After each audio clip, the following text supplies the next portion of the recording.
number of civilian deaths in armed conflict soared by 72%. Horrifyingly, the data indicates that the proportion of women killed in 2023 doubled and that of children tripled compared to the year prior. I'm appalled by the disregard for international human rights and international humanitarian law by parties to the conflict in Gaza. There has been unconscionable death and suffering. More than 120,000 people in Gaza, overwhelmingly women and children, have been killed or injured since 7 October as a result of the intensive Israeli offensives. Since Israel escalated its operation into Rafah in early May, almost 1 million Palestinians have been forcibly displaced yet again, while aid delivery and humanitarian access deteriorated further. The situation in the West Bank, including East Jerusalem, is dramatically deteriorating. As of 15th of June, 528 Palestinians, 133 of them children, had been killed by Israeli security forces and/or settlers since October, in many cases raising serious concerns of unlawful killings. In the same period, 23 Israelis have been killed in the West Bank and Israel in clashes with or attacks by Palestinians, including 8 members of the Israeli security forces. Israel's relentless strikes in Gaza are causing immense suffering and widespread destruction. The arbitrary denial and obstruction of humanitarian aid have continued, and Israel continues to detain arbitrarily thousands of Palestinians. This must end. Palestinian armed groups continue to hold many hostages, and in some cases in densely populated areas, putting them and Palestinian civilians at further risk. These hostages must be released. The patterns we have documented raise serious concerns about the commission of war crimes and other atrocity crimes. I call for the binding decisions of the Security Council and of the International Court of Justice to be respected. The occupation must end, accountability must be served, and the internationally agreed two-state solution must become a reality. I'm extremely worried about the escalating situation between Lebanon and Israel. Already 401 people have reportedly been killed in Lebanon, including paramedics and journalists. Over 90,000 people have been displaced in Lebanon, and over 60,000 have been displaced in Israel, with 25 Israeli fatalities. Thousands of buildings have been destroyed. I reiterate my call for a cessation of hostilities and for actors with influence to take all possible measures to avert a full-scale war. The situation in Ukraine continues to deteriorate. The recent ground offensive by Russian armed forces into Ukraine's Kharkiv region has destroyed entire communities. Residents, many of them older people, hid in basements without electricity, water, or adequate food, as the area came under intense attacks by explosive weapons with wide area effects.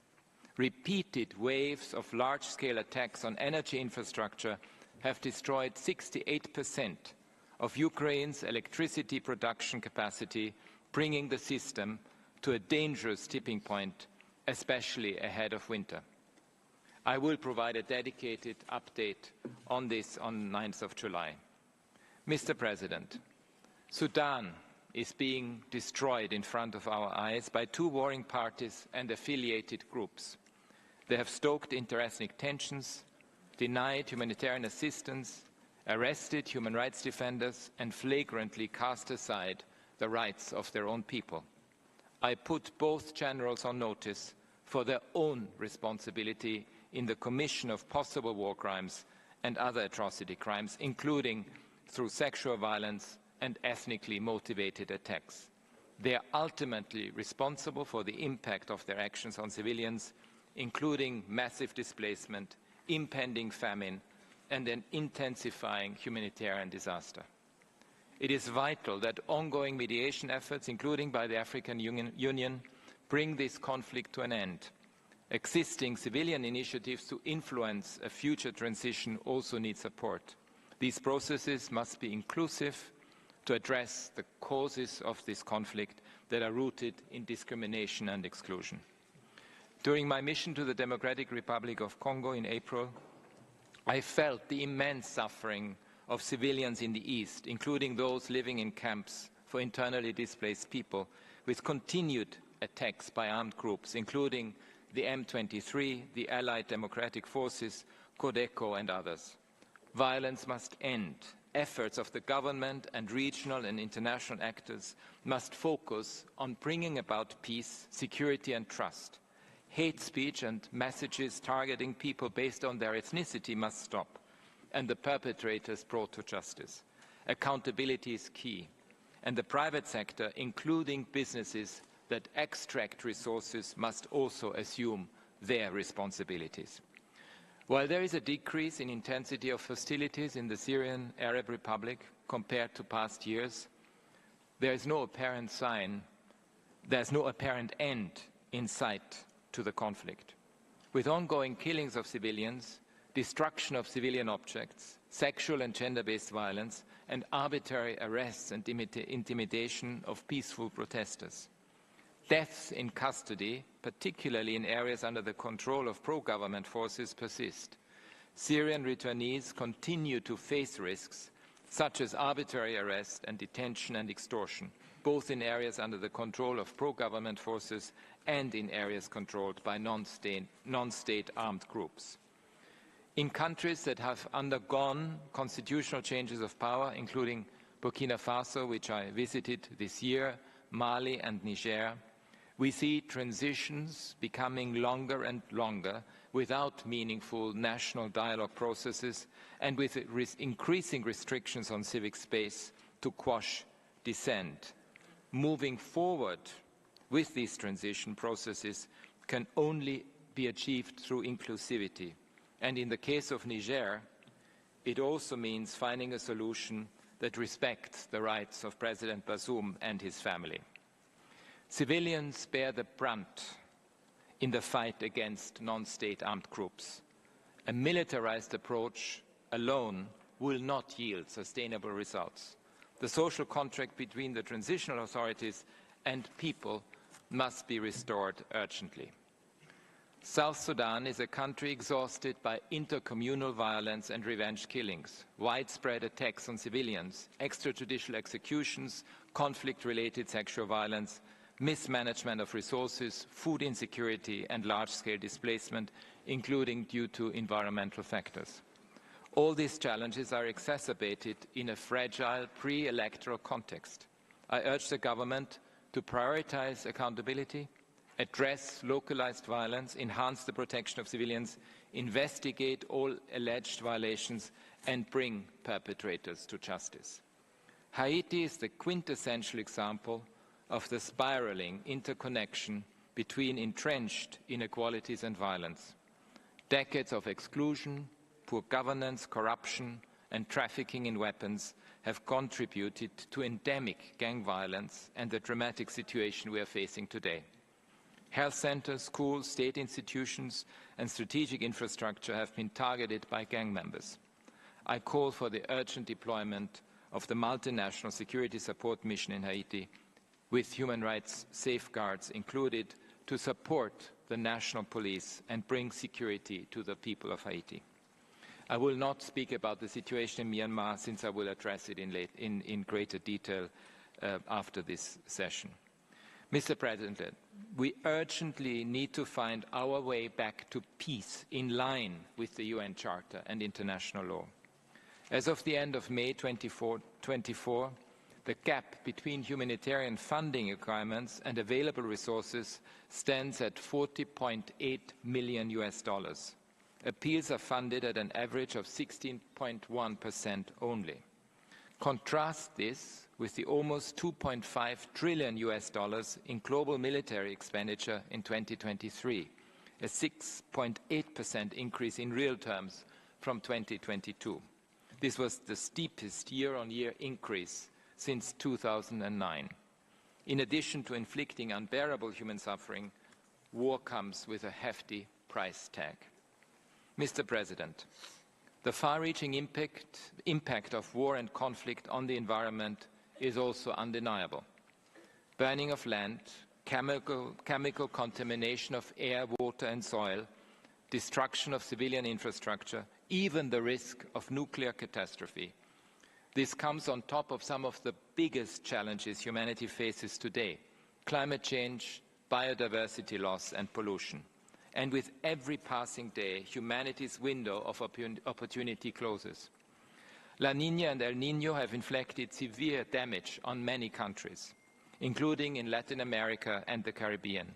61 million people in southern Africa are affected by El Niño-induced drought and extreme weather worsened by climate change. Malawi, Zambia and Zimbabwe have declared a state of disaster, with more countries likely to follow. I echo the humanitarian community's warnings of a looming crisis in the face of imminent harvest failures. Like most crises, the climate emergency disproportionately affects the world's poor and most marginalized. Countries and communities who have contributed the least to creating it suffer its effects the most, notably in small island developing states, least developed countries, and landlocked developing countries.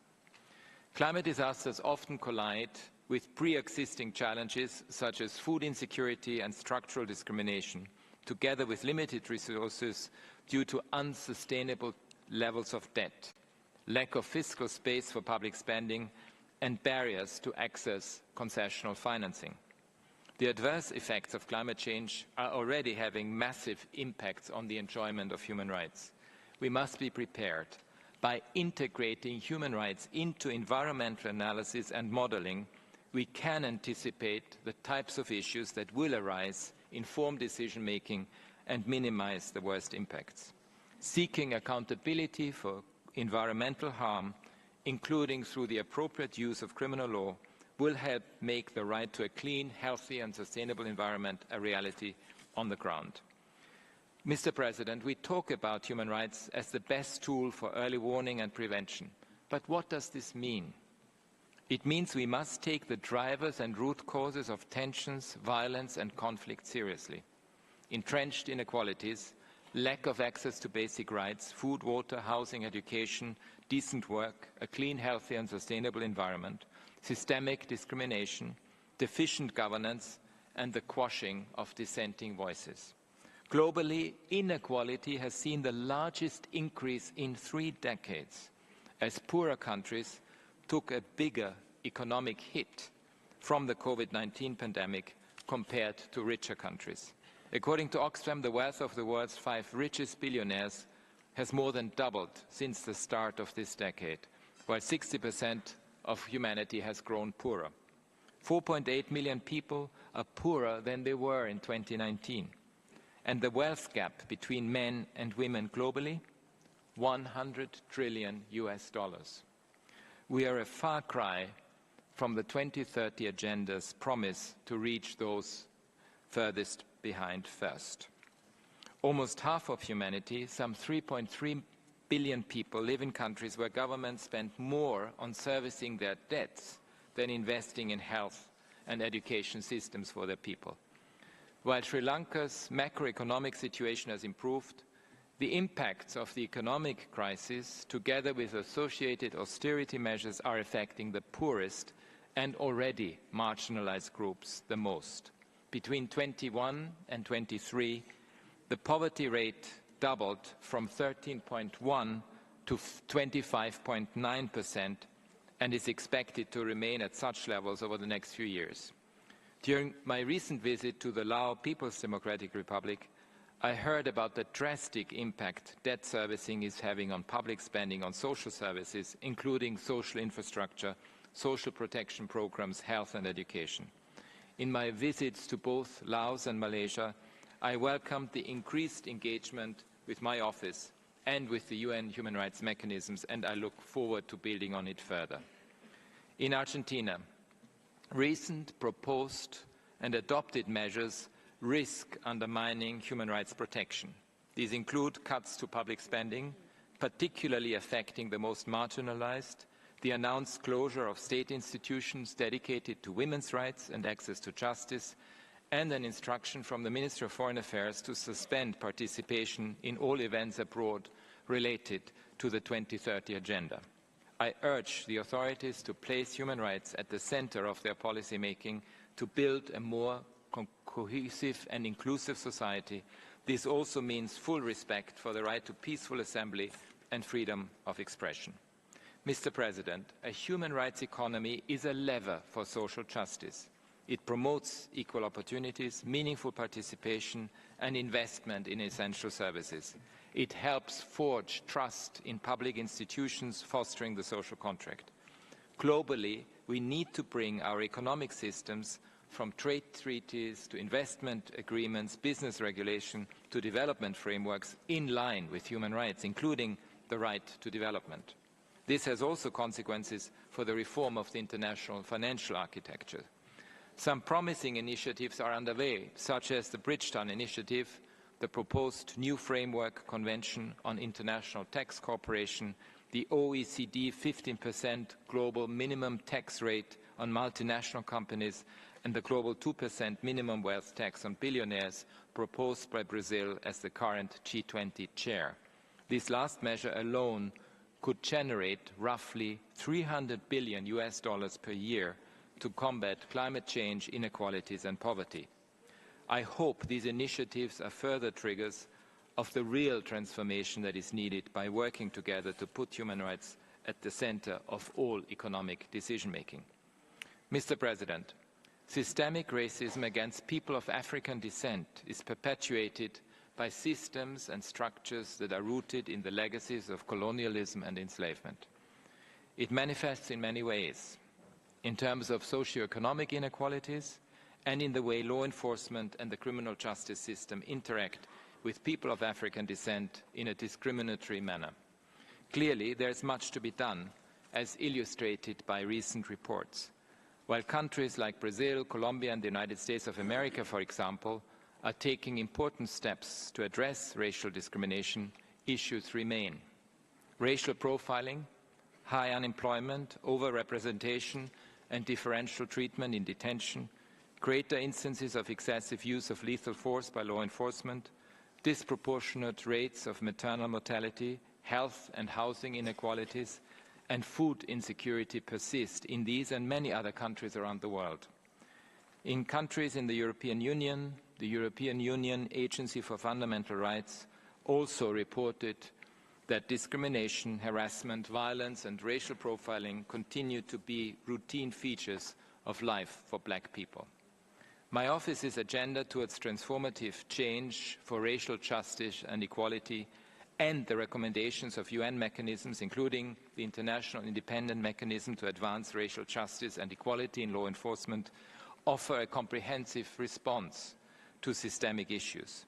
As the coordinator of the International Decade for People of African Descent, I support calls by several states and others to proclaim a second International Decade for People of African Descent, starting in 2025. This second International Decade must be informed by the lived experiences, knowledge and expertise of people of African descent to reverse the culture of denial, dismantle systemic racism in all areas of life, and deliver reparatory justice for the wrongs of the past.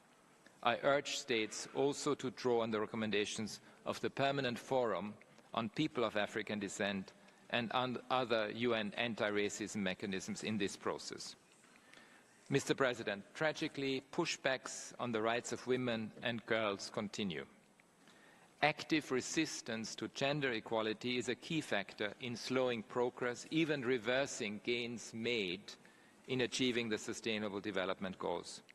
By 2030, women are forecasted to represent the majority of the extreme poor among those aged 15 and above, an increasing gender poverty gap.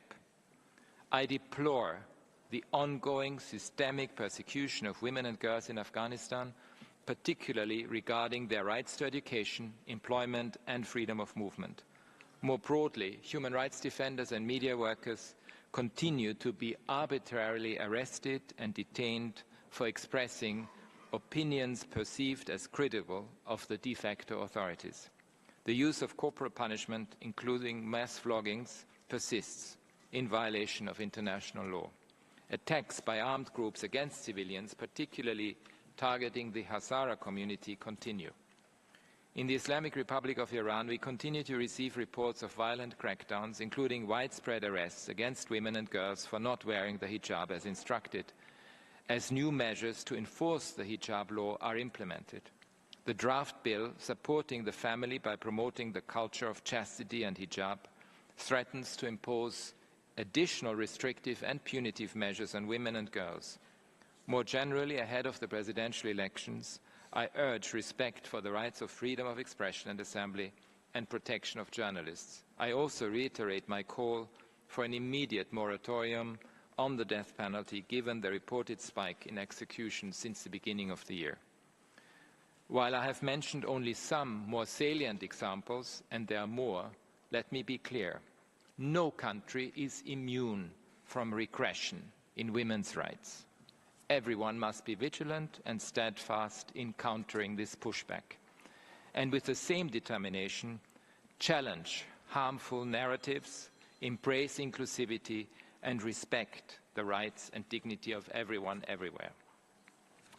I once again warn of the dangers of anti-Semitism, anti-Muslim bigotry, as well as divisive rhetoric and disinformation that cast migrants and refugees as the scapegoats for wider challenges in society, including socio-economic issues. This has become particularly fashionable among populists and far-right extremists in election campaigns in Europe, North America, and elsewhere. And a lot more work needs to be done to stem ongoing discrimination and exclusion on the basis of sexual orientation and gender identity. Any form of hate speech is unacceptable, dangerous for social cohesion, and a harbinger of worse to come. Mr. President, attacks continue against human rights defenders, journalists, and others who seek to shed light on violations and abuses, as do restrictions on civic space. We must do better for their protection. According to data from UNESCO, 72 journalists and media workers were killed in 2023, in large part in conflict situations. Data compiled by my office shows that at least 42 indigenous human rights defenders were killed in 2023 in 11 countries, most of them for defending the environment, their lands, territories, and resources. This is almost certainly underreported. In Guatemala, I welcome the government's efforts to establish new mechanisms to strengthen protection of human rights defenders, journalists, indigenous leaders, and justice officials as they continue to be under attack for having defended human rights, denounced corruption, and called for accountability. In Yemen, however, I'm deeply worried about the well-being of 13 UN national staff who, along with dozens of staff from national and international NGOs and civil society, have been arbitrarily detained by the de facto authorities since the 6th of June. 6 of them, including 1 woman, are my national staff and have not had contact with their families, nor has the United Nations been able to access them. This is in addition to 2 UNESCO staff and 2 other of my staff who have already been arbitrarily detained for a lengthy period. The de facto authorities must immediately and unconditionally release them, and harassment of their families must stop. I call on all states with influence to take urgent action to end this situation. The situation in Belarus continues to be very troubling. My office continues to receive reports of restrictions on freedom of assembly, association and expression, and persistent impunity. Over 1,300 people remain imprisoned on politically motivated and vague charges. I urge the authorities in Azerbaijan to review, in line with international human rights law, all cases of journalists, activists, and other individuals arbitrarily deprived of their liberty, and to ensure their protection against ill treatment.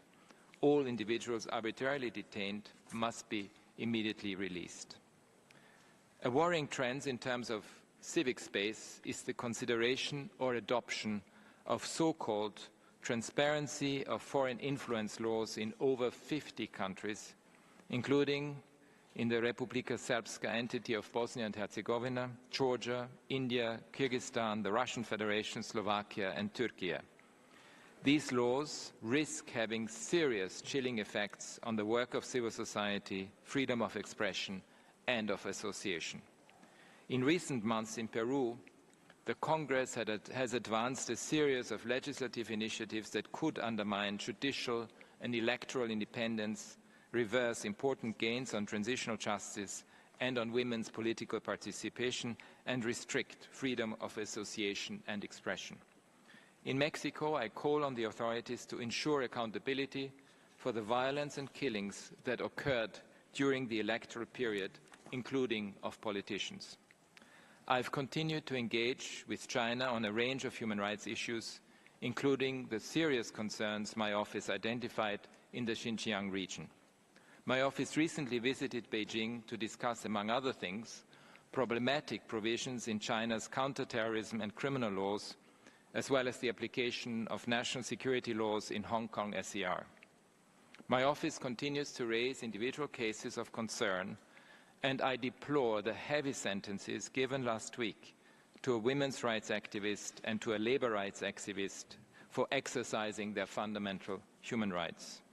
I urge the authorities to release all those arbitrarily detained, ensure access to information by family members, and embark on legal reform. I acknowledge the dialogue of the authorities with my office and hope this will contribute to concrete improvements in all human rights. In the Southeast Asia region, there is a pattern emerging of transnational repression, whereby human rights defenders seeking refuge in neighboring countries have been subject to rendition and refoulement or disappeared and even killed. There are indications this trend may be becoming a global one, and so I urge all states to have zero tolerance for such actions and to ensure full accountability of their security forces. Mr. President, I would also like to share with you some developments on which to build further and which can give us hope. First, last year's commemoration of the 75th anniversary of the Universal Declaration of Human Rights demonstrated the strength of our commitment to the universality and indivisibility of human rights. Almost 800 pledges were made to advance economic, social and cultural rights, the right to development, the right to a clean, healthy and sustainable environment, and civil and political rights. Many have already been acted upon. For instance, 29 treaty ratifications were made by 20 states, with Kazakhstan, South Africa and Thailand having fulfilled their human rights 75 ratification pledges. More generally, I welcome recent ratifications of human rights treaties by Bhutan, Cote d'Ivoire, the Republic of Congo, South Sudan and Tuvalu. Morocco, Paraguay and Portugal led the launch of the International Network of National Mechanisms for Implementation, Reporting and Follow-up in May, which was their joint Human Rights 75 pledge. A number of countries advanced new bills or reformed their comprehensive anti-discrimination laws in line with their Human Rights 75 pledges. Adoption of legislation against gender-based violence in Dominica and St. Lucia is also welcome. Second, we continue to see a significant mobilization of people around the world demanding change to uphold human rights, equality and justice, nationally, regionally and globally. This includes many young people. It includes people taking extensive personal risk and who are up against numerous barriers. Human rights provide the solid ground on which such movements can stand. Third, the international and regional human rights systems, despite significant constraints, continue to deliver for people. Human rights treaty bodies have been groundbreaking on many issues, notably on the environment of late. Their work is bolstered by that of regional and international courts and tribunals, such as the recent ruling by the European Court of Human Rights that states have justiciable, positive human rights obligations to protect against the growing risks of climate change. The International Tribunal on the Law of the Sea's advisory opinion on climate change is another example. It found that anthropogenic greenhouse gas emissions constitute marine pollution and that states have a binding obligation under international law to limit temperature rise to no more than 1.5 degrees centigrade. A March 2024 ruling by the Inter-American Court of Human Rights held a state responsible for violating the right to a healthy environment and not protecting against business-related harms to the environment. Such courts have also referenced the contributions of special procedure mandate holders, demonstrating the relevance of the system. There are also pending requests for advisory opinions related to climate change before the ICJ and the Inter-American Court of Human Rights. These efforts give momentum, demonstrating that the various pieces of the regional and global system reinforce each other, and with that, change is possible. The reforms in law and practice that flow from the work of these mechanisms may not always make the headlines, but they are crucial to laying out the way forward. Fourth, I welcome the increasing commitment of numerous countries to advancing the human rights agenda. Those countries who, despite geopolitical headwinds, have reached out to my office requesting technical support. For example, I recognize the openness of Ecuador to strengthening my office's presence there, and that of Honduras to working with my office to address systemic challenges ranging from transitional justice initiatives to land and environmental protection. I also appreciate the commitment to establish UN Human Rights Regional Office for the Caribbean Community and a country office in Mozambique.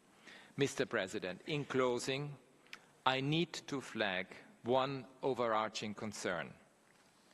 We are seeing increasingly aggressive verbal attacks, threats and reprisals, and virulent social media campaigns against international institutions and mechanisms, including the United Nations generally, my office, special procedures mandate holders, the International Court of Justice, and the International Criminal Court. This is unacceptable. These institutions were set up and mandated by states precisely to undertake their crucial work. States must facilitate this work and protect it from undue interference and attack. I would like each of us to think hard about how to ensure that the achievements of the multilateral system are not undermined and that we are able to do our job. States gathered in this very room last December, fully cognizant of the many challenges, recognized that human rights are a pathway for solutions. With focus now on the Pact for the Future, I urge all states to ensure that our common commitment to human rights is reflected powerfully and concretely in the summit's outcomes.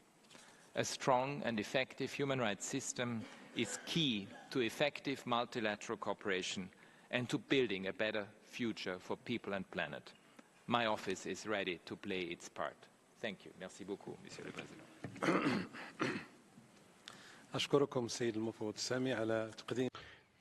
Thank you, High Commissioner, for having presented your annual global report to the Human Rights Council.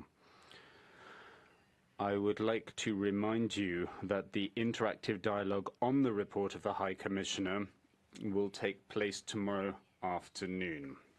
Excellencies, distinguished colleagues, we will now begin the interactive dialogue on the report of the High Commissioner on the situation of human rights of Rohingya Muslims and other minorities in Myanmar, pursuant to Council Resolution 50/3. The list of speakers for this item will close in 15 minutes.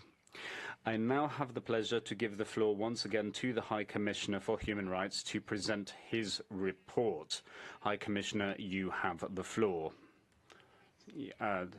And I would thank you in advance, ladies and gentlemen, to please remain quiet in order to ensure that we can continue our work. If we could have order in the room to ensure that we have decent conditions with which to continue our work. High Commissioner, you have the floor.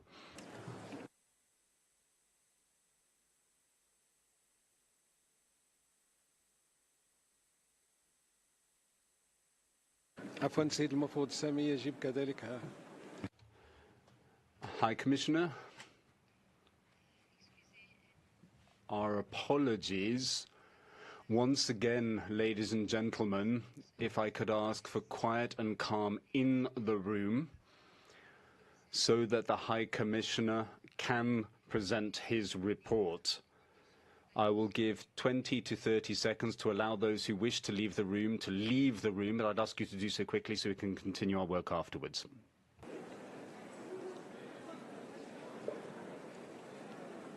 من فضلكم يجب.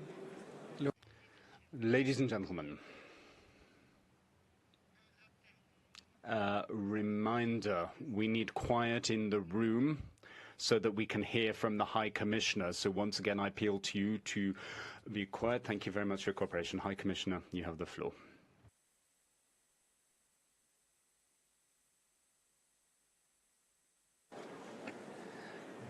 Mr. President, Excellencies, distinguished delegates, as we convene here in the Council, yet again discussing Myanmar, we are bearing witness to a country being suffocated by an illegitimate military regime.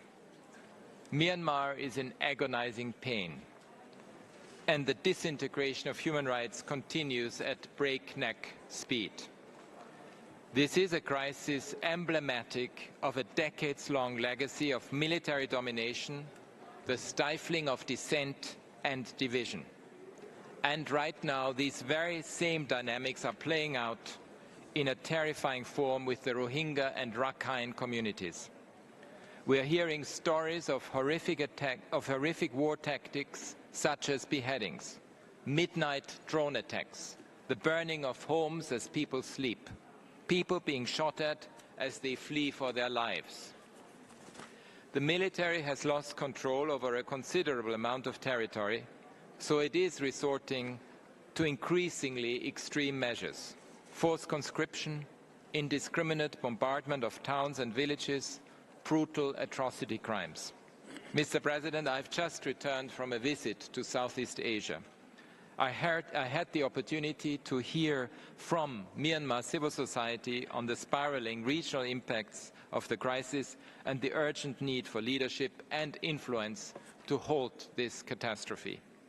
The Myanmar military continues to gain access to foreign currency and weapons it needs to sustain its campaign of terror, while international financial support for the people of Myanmar is meager at best. But I also witnessed a profound sense of hope. In my discussions with Myanmar civil society, human rights defenders and refugee communities, it was clear to see there is a new generation of young people from all ethnic communities leading the struggle to create an inclusive vision for the future of Myanmar. In Malaysia, I met with representatives of almost all ethnic communities together. A few years ago, it would have been unthinkable to meet with Rohingya and other ethnic communities around one table. I was moved by their solidarity and shared hopes.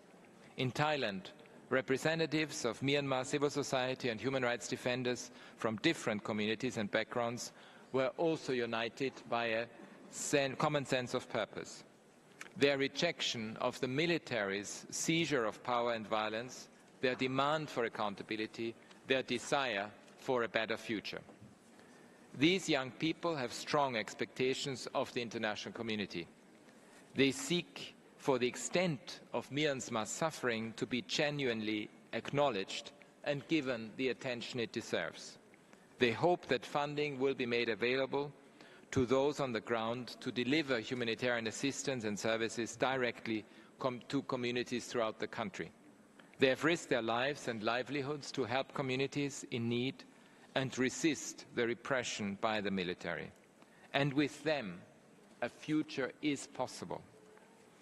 Mr. President, we are witnessing a people's revolution against decades of oppression and violence. In some areas outside the military's control, new local governance structures have emerged, supported by ethnic armed groups and activists alike. They are providing food, shelter, education and healthcare for hundreds of thousands who are otherwise receiving little to no humanitarian support. And they are delivering critically needed protection service in the complete absence of a functioning public system. The Karenni Interim Executive Council in Kaya State, for example, has created a local governance system where 7 members have been elected by the people to respond to the community's needs. I call on all anti-military armed groups to ensure the protection of civilians, defectors and surrendees at all times. Mr. President, the people of Myanmar must be spared more despair, more suffering, more fear. Armed conflicts continue to rage brutally across the country, taking an increasingly grim toll on the lives of civilians. My office is investigating several reported attacks against civilians in Rakhine State and Sagaing over recent days, with large numbers of civilians allegedly killed in airstrikes, naval artillery barrages and shootings. I'm very concerned about the situation in Mongdo. The Arakan army this weekend gave all remaining residents, including a large Rohingya population, a warning to evacuate. But Rohingya have no options. There is nowhere to flee. Following a similar pattern in Butidong, where Rohingya were ordered to flee and then the town burned, I fear we are yet again about to bear witness to displacement, destruction and abuses. The military also reportedly ordered evacuation of ethnic Rakhine villages around Sitwe, where they have been conducting mass arrests in recent days. In another instance, the village of Byongpyu was reportedly emptied of its several hundred residents as the military tried to identify men of fighting age who sympathized with their armed opponent, the Arakan army. Men were separated from women. Dozens of men were allegedly tortured, shot and killed. Multiple reports allege that at least 5 women were also raped and killed in the incident. Their village was burned. Hundreds of men taken away are now missing. In a cynical move, the military has pressured and threatened young Rohingya men to join their ranks. Some reports have indicated thousands of Rohingya youth have been conscripted into the very same forces that displaced hundreds of thousands of their community in 2016 and 2017. In response, the Arakan army has exhorted Rohingya to fight with them against the military. They have targeted their communities by forcibly displacing residents. On multiple occasions, they have detained or killed men of fighting age who they suspected of taking up arms against them. These tactics have brought back the shocking images and memories from 2017 of systematic terrorization, persecution and forced displacement of populations. Today, sections of Mongdo and Butidong have been alternately burned. Ethnic Rakhine houses and neighborhoods were set alight, followed days later by the burning of Rohingya villages. And tens of thousands of civilians from these communities have been forced to flee, among them entire Rohingya communities with no guarantees of finding safe haven. Over 1 million Rohingya refugees in Bangladesh are still living in limbo, in dire conditions, with no prospect for durable solutions. All this in the face of binding provisional measures ordered by the International Court of Justice for the protection of the Rohingya, while it examines the case alleging genocide brought before it by the Gambia and other intervening member states. Accountability, including proceedings currently pending before the International Criminal Court, is absolutely critical. The failures to ensure accountability in Myanmar's past transition are now allowing history to repeat itself and are haunting the present and the future. Mr. President, the situation in Rakhine State is tragically just one example of how this coup, which has resulted in 3 years of conflict, has brought pain and suffering to an entire country. The attacks by the military have been and continue to be indiscriminate. Since February 2021, at least 5,280 civilians, including 1,022 women and 667 children, have been killed at the hands of the military. At least 26,865 individuals have been arrested and 20,592 remain in detention. There are now 3 million internally displaced by these conflicts, the vast majority still without proper shelter, without access to food or water, without essential medicines and healthcare, and so many more of the cruel consequences of the military's continued denial of humanitarian access remain invisible and underreported. It is clear the violence must end, the attacks against civilians must end, the forced conscription must end, and the denial of humanitarian assistance must end. I urge all parties to prevent the recurrence of the atrocity crimes committed against the Rohingya in 2016 and 2017. I also call on countries in the region to ensure international protection and provision of adequate shelter, support and long-term access to essential services to people fleeing the violence and persecution. Special provisions must be made for human rights defenders who are particularly exposed and often face transnational threats and refoulement. Nobody should be forcibly returned to Myanmar at this time. We need an urgent rethink of how we can respond collectively to this unmitigated crisis. I had the opportunity to discuss with the leadership of the Lao People's Democratic Republic and Malaysia as the current and future ASEAN chair, as well as with Thailand as a near neighbor. It is time to go beyond the ASEAN 5-point consensus that has failed to stem the violence or restore democracy. ASEAN's efforts must be re-energized and backed by a consortium of influential states to develop a new roadmap that can restore the destiny of Myanmar to its people. This must factor in the new realities of local governance emerging on the ground that can provide building blocks towards a democratic future from the bottom up. Myanmar's people must have a place at the table. This means reaching out to democracy movement and youth, involving them meaningfully in the resolution of this crisis. The new generation in Myanmar, particularly the women's leadership that has emerged, needs to be supported in a visioning process for the future of the country. With more attention, more investment, more political will and more action, this situation can be turned around for a better tomorrow for the people of Myanmar. Thank you. أشكركم سيد المفوض السامي على تقديم تقرير حول وضعية. I thank the High Commissioner for having presented his report on the situation of human rights of Rohingya Muslims and other minorities in Myanmar. We will now begin the interactive dialogue. I would like to remind you that speaking time for all delegations is 1 minute and 30 seconds. I begin by giving the floor to Australia. Australia, who will be speaking on behalf of a group of countries. You have the floor. Thank you, President. Australia is pleased to deliver this statement on behalf of Canada, Australia and New Zealand. We thank the High Commissioner for his report.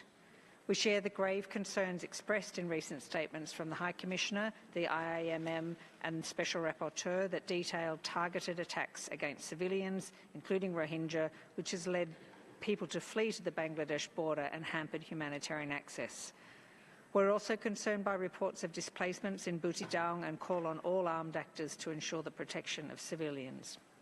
The military regime's implementation of the 2010 conscription law is increasing displacement of people and contributing to further instability and violence. We're gravely concerned by reports of forcible recruitment of children by the regime. We call on all states to prevent or halt the flow of arms, military and dual-use materials, including aviation fuel, to the Myanmar military. We remain resolute in our support for the people of Myanmar. High Commissioner, can you please provide more information on the unique needs of women and girls who are internally displaced and what can be done to strengthen their protection? I thank you. Thank you. I give the floor to the European Union. Thank you. The EU thanks the High Commissioner for his report and update. The EU condemns the repressive actions of the Myanmar military. All violence against civilians must cease. Conflict continues to escalate across Myanmar. In Rakhine State, the reported forced recruitment of Rohingya is further dividing communities and bringing to the surface deep-seated ethnic tensions and mistrust, making it increasingly dangerous for all civilians. Ensuring justice and accountability for all human rights violations and abuses committed by any actor is crucial. The role of the IIMM remains key. We recall the ICT's 2020 provisional measures order and the urgent need for compliance with it, as well as relevant accountability efforts in the ICC and through universal jurisdiction. We welcome the appointment of the Special Envoy of the UN Secretary-General and call for greater leadership and coordination of the UN system humanitarian effort on the ground, including through the appointment of a UN resident coordinator.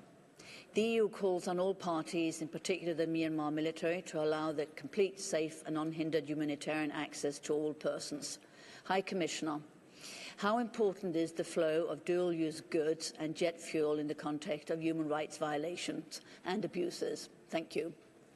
أشكركم سيدة السفيرة وأعطي الكلمة للوكسمبورغ. سيد السفير لكم الكلمة علما أنكم ستتدخلون باسم مجموعة من الدول. Thank you very much. I give the floor now to Luxembourg, who will be speaking on behalf of a group of countries. On behalf of the Benelux, Belgium, the Netherlands and Luxembourg, we align with the EU statement. We thank the High Commissioner for his report and we support its conclusions and recommendations. As he states, the human rights situation in Myanmar is in free fall and human rights protection and civilian rule of law are absent. The increasing number of airstrikes and the continued violence towards civilians are causing great suffering among the population. The situation of children's rights is nothing short of catastrophic. In Rakhine, the Rohingya suffering is reaching new heights with the enforcement of conscription law, providing cover for the forcible abduction of Rohingya men out of villages and camps, even beyond Myanmar's borders, to recruit them into the military. These violations and abuses show the urgent need for the parties concerned to adhere to the ICJ's provisional measures, also concerning the safe return of Rohingya refugees to Myanmar, which is currently not a possibility. We explicitly acknowledge efforts to build local, democratic, human rights-based and victim-centered systems of governance and welcome the efforts of the National Unity Government and others working towards an inclusive, democratic future for Myanmar. High Commissioner, you have recently returned from a mission to the region to visit Malaysia, Laos, and Thailand. How can the international community, in particular the ASEAN and OIC member states and other partners of Myanmar, act concretely for justice for the Rohingya and a better future for all? I thank you. Thank you, Ambassador. In 15 minutes from now, the list of speakers will be closed on this interactive dialogue.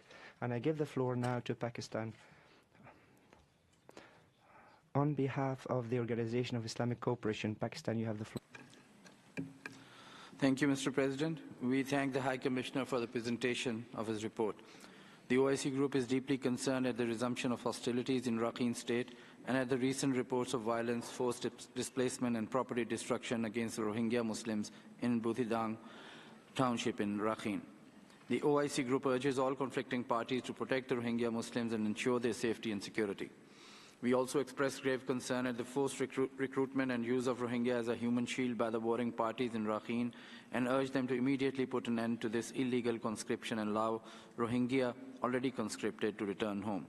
We urge Myanmar to implement all recommendations of the Advisory Commission on Rakhine State, including a clear pathway to citizenship for the Rohingya, fully comply with ICJ's provisional measures and cooperate with all ongoing international accountability mechanisms, allow the full, safe, unhindered and immediate access of humanitarian actors to provide humanitarian assistance, and commence repatriation of the Rohingyas from Bangladesh and other host states to Myanmar with rights, safety and dignity at a suitable time. Mr. President, in the context of decreasing funding in Joint Response Plan, we call on the international community to keep investing in the well-being, safety and dignity of Rohingya and help realize their right to return to their homeland in Rakhine.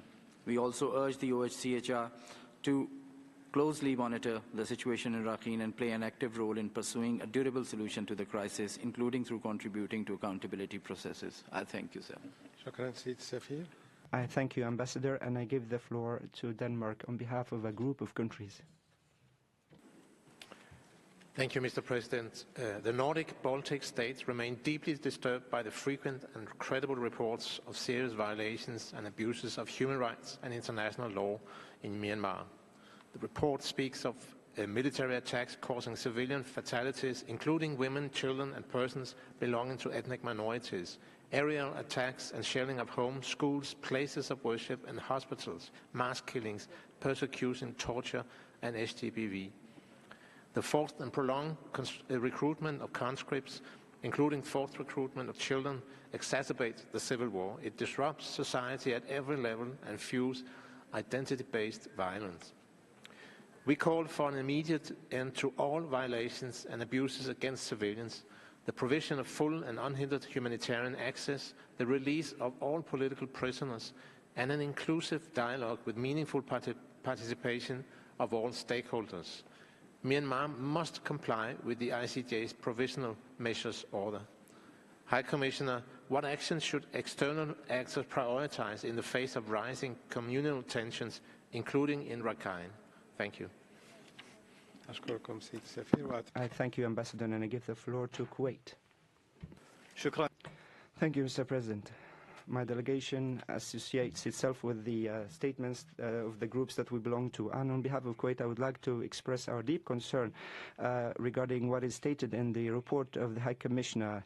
There are new patterns and trends of human rights violations in Myanmar, especially the suffering of the Rohingya Muslims and other minorities in terms of the violence they endure, as well as the ban on internet communications and the lack of safe living conditions. We reiterate the importance of addressing the root causes of the crisis in order to achieve a durable peace and build a society underpinned by the principles of equality and non-discrimination among community members. The state of Kuwait has always supported international and regional efforts to end the suffering of Rohingya and their host communities, especially the initiative to resettle Rohingya refugees in Bangladesh. My country received the Special Rapporteur on the human rights situation in Myanmar last year, and we addressed the ways to provide more support to Rohingya.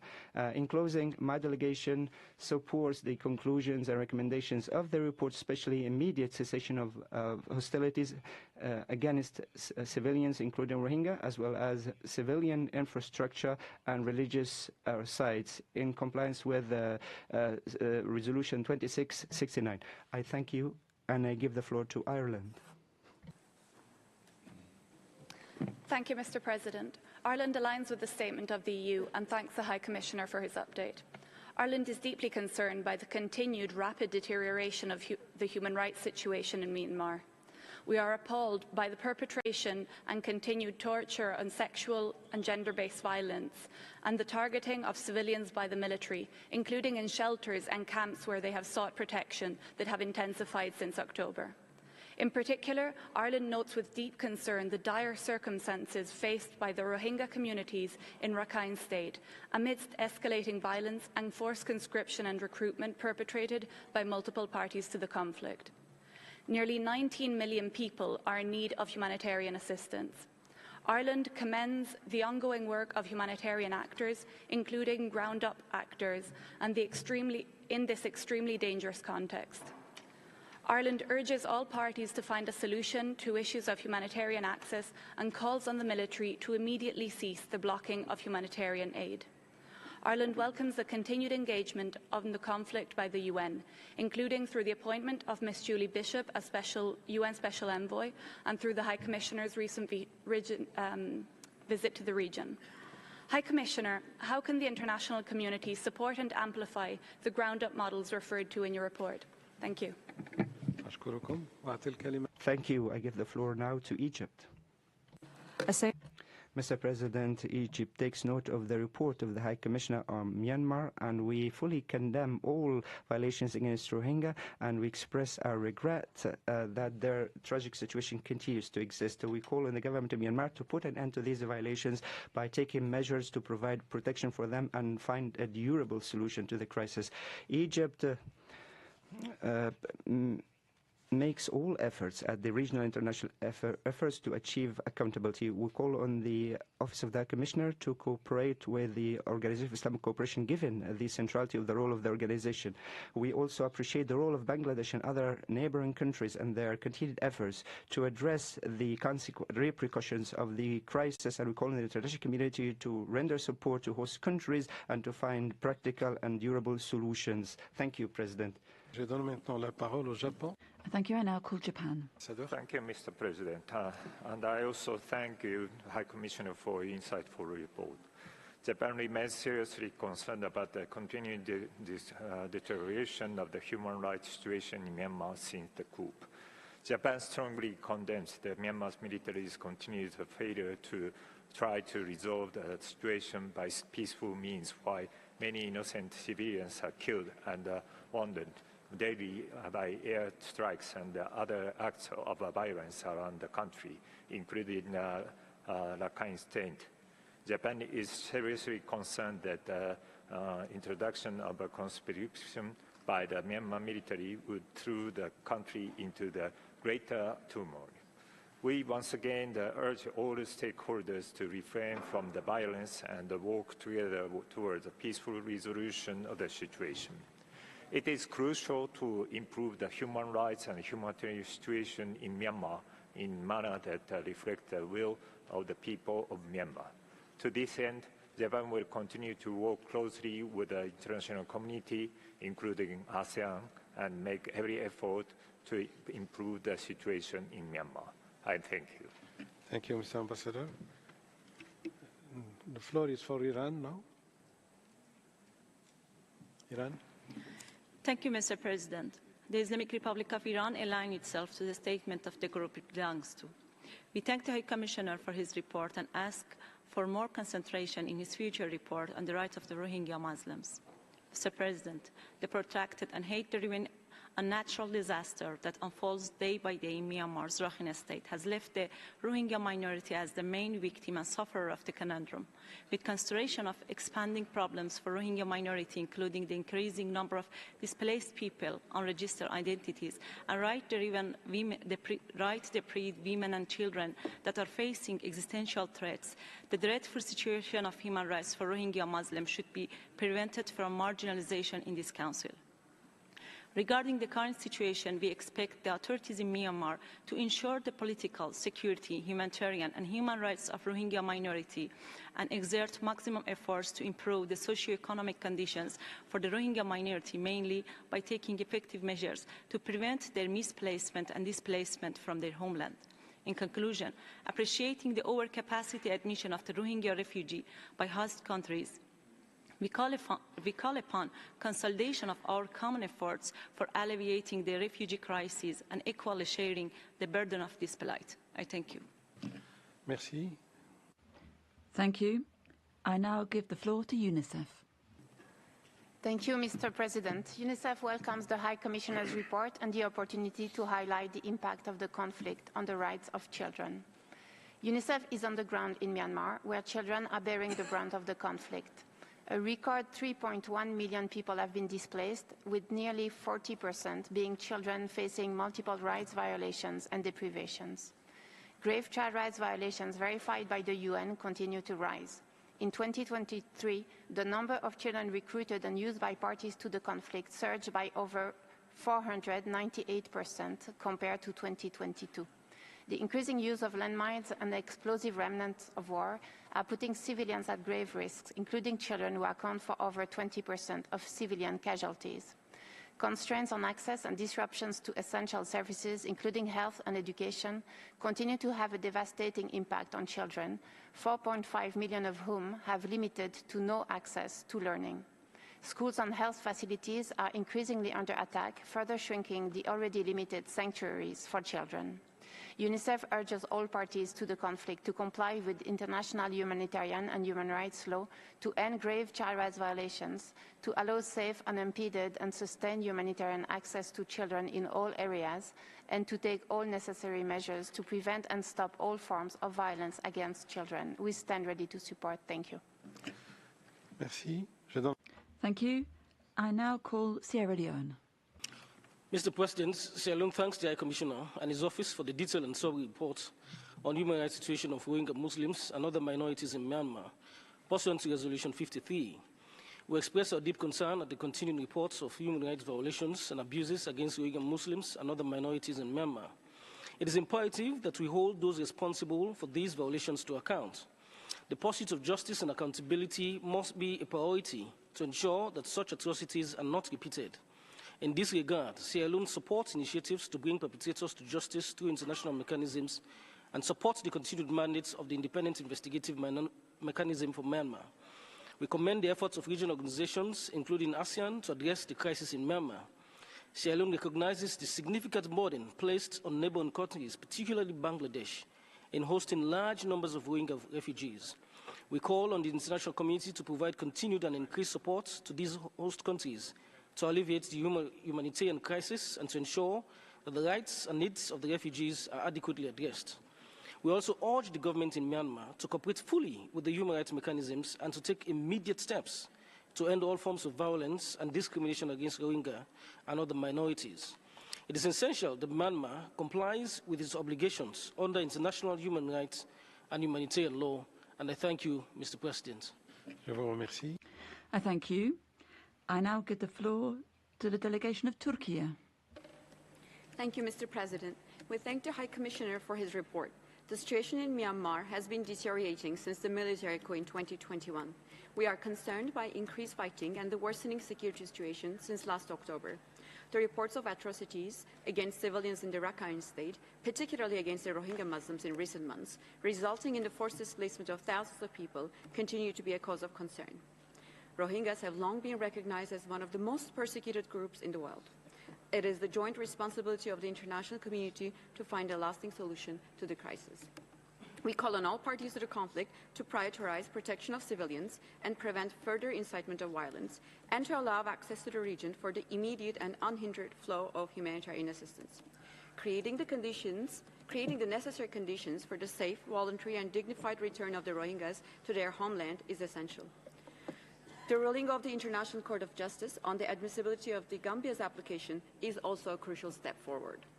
We will continue with our relief efforts to the Rohingya refugees, which cover various fields, including health, housing, education, and income-generating projects. I thank you. Je vous remercie.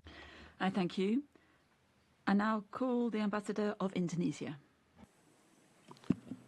Thank you, Mr. President. We are gravely alarmed by the intensified violence and hostilities in Myanmar, which have widespread and further worsened the dire human rights and humanitarian situation in the country. We urge all parties involved in Myanmar to immediately end the violence and take utmost measures to protect the people, including Rohingya, Muslim, and other minorities. Indonesia, as a transit country, has long hosted and assisted thousands of Rohingya from Myanmar, including rescuing the victims of capsized boat off the coast of Aceh last March.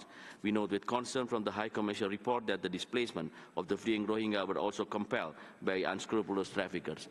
The trend, whereas refugees are falling victim of national crime, have only aggravated their vulnerabilities and complicated our efforts in dealing with this issue. Mr. President, as part of the ASEAN Troika, Indonesia will continue to work for ensuring the ASEAN 5-point consensus is fully respected and implemented by Myanmar. And in this vein, we urge Myanmar to pursue comprehensive and inclusive solution to the crisis that also protect and guarantee the right of Rohingya. I thank you. Merci, Monsieur l'Ambassadeur. I thank you, Ambassador. I now call Spain. Muchas gracias. Thank you very much indeed, President. We align ourselves with the statement delivered by the European Union. We thank the High Commissioner for sharing with us his analysis following his recent trip to the area, and we reiterate the of support and efforts that are being spearheaded by his office, the Special Rapporteur, and the Independent International Investigation Mechanism, to all of which efforts we continue to lend our support. The Human Rights Council must continue to provide an active response to the serious human rights violations that persist in Myanmar. The military authorities must put an immediate end to the attacks on the civilian population and to cease repression in the country. Parties to the conflict must put an end to the practice of forced conscription, which is affecting young people, particularly in Rakhine State and in particular the Rohingya, and which is contributing to the exacerbation of tensions between ethnic communities in the country. We thank those neighbouring countries, in particular Bangladesh, which have played host to very many displaced persons who have been forced to flee the country and find themselves highly vulnerable.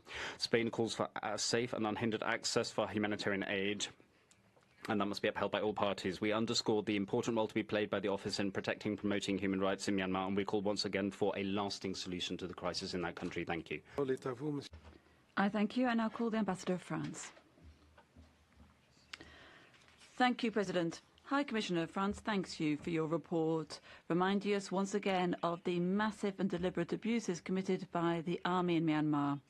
For more than 3 years now, the army has targeted the people of Myanmar.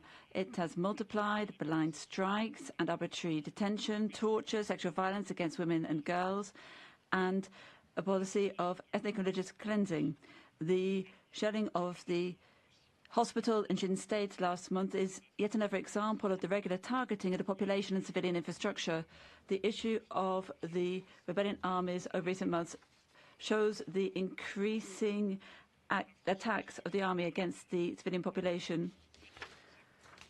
We support the IIMM, which is vital for promoting justice for all victims of these abominable crimes, and we urge the junta to implement Resolution 2669 of the UN Security Council to bring an end to violence, to immediately free the more than 20,000 arbitrarily detained prisoners, including State Councillor Aung San Suu Kyi and President of the Republic Win Mint, and to create the right conditions for safe, dignified, voluntary return of the Rohingya, and more broadly, to sincerely accept the necessary political dialogue which would involve all parties in line with the ASEAN 5-point consensus. We reiterate our full support to the people of Myanmar and their legitimate aspirations for democracy. Thank you.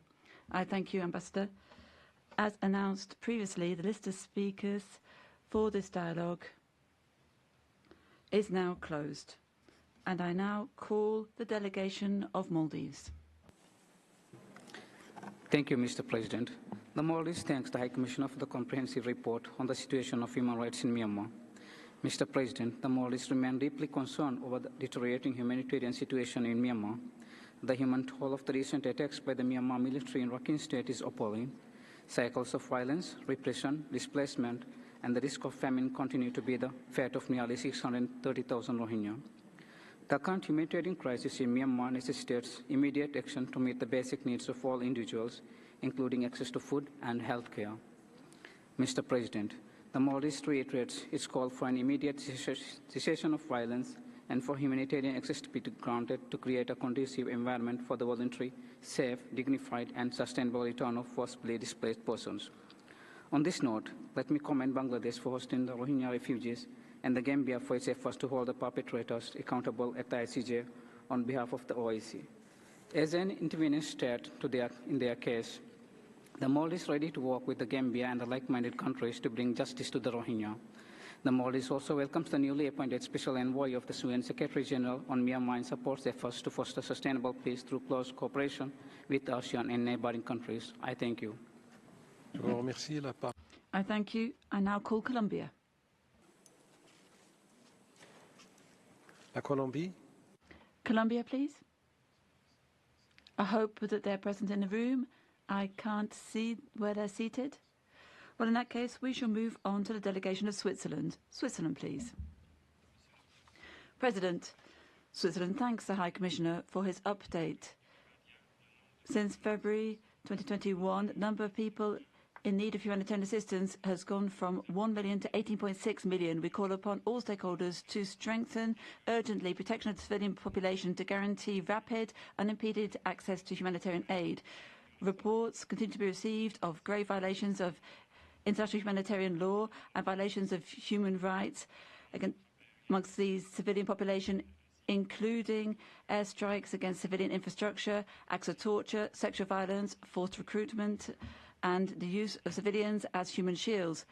and the communities in Myanmar have been subject to forced displacements again. Switzerland condemns firmly all of these acts committed first and foremost by the military armed forces. We underscore the need for credible, transparent, independent, impartial investigations into all violations and abuses.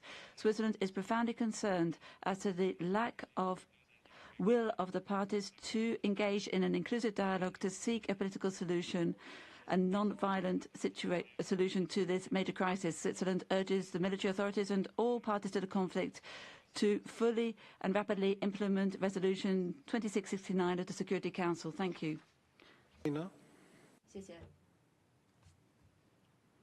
President, High Commissioner, the Myanmar issue is very complex, with intertwined internal and external factors.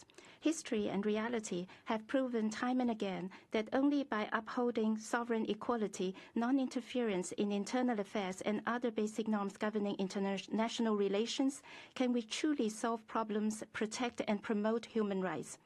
The HRC discussions should help political and social stability in Myanmar, as well as peace and reconciliation by avoiding exacerbating conflicts. Repatriation is the only way out of the Rohingya crisis. As a friendly neighbor to both Bangladesh and Myanmar, China has been active in mediation for a long time and has promoted both parties to arrive at many important consensus on repatriation. Early repatriation is key to improve the relations between both countries and to regional peace and stability. China supports both parties to meet each other halfway despite difficulties and disruption to achieve early repatriation. I thank you, President. I thank you. I now give the floor to the United States of America. Mrs. Ambassador, you have the floor. Thank you, Mr. President. Thank you, High Commissioner Türk, for your work drawing attention to the worsening human rights situation in Myanmar through your alarming and illustrative report today. It was devastating to listen to. I can't imagine what it must be to live it. We support your impassioned advocacy in recent weeks to raise the alarm about escalating violence and intercommunal tensions in Rakhine State. The world simply cannot sit idly by and allow the status quo to continue. The United States condemns the reported forced conscription of Rohingya and the targeted destruction of towns in Rakhine, resulting in the displacement of civilians. We call on Myanmar's military, as well as all armed actors, to protect civilian populations in Rakhine and allow for unhindered humanitarian access.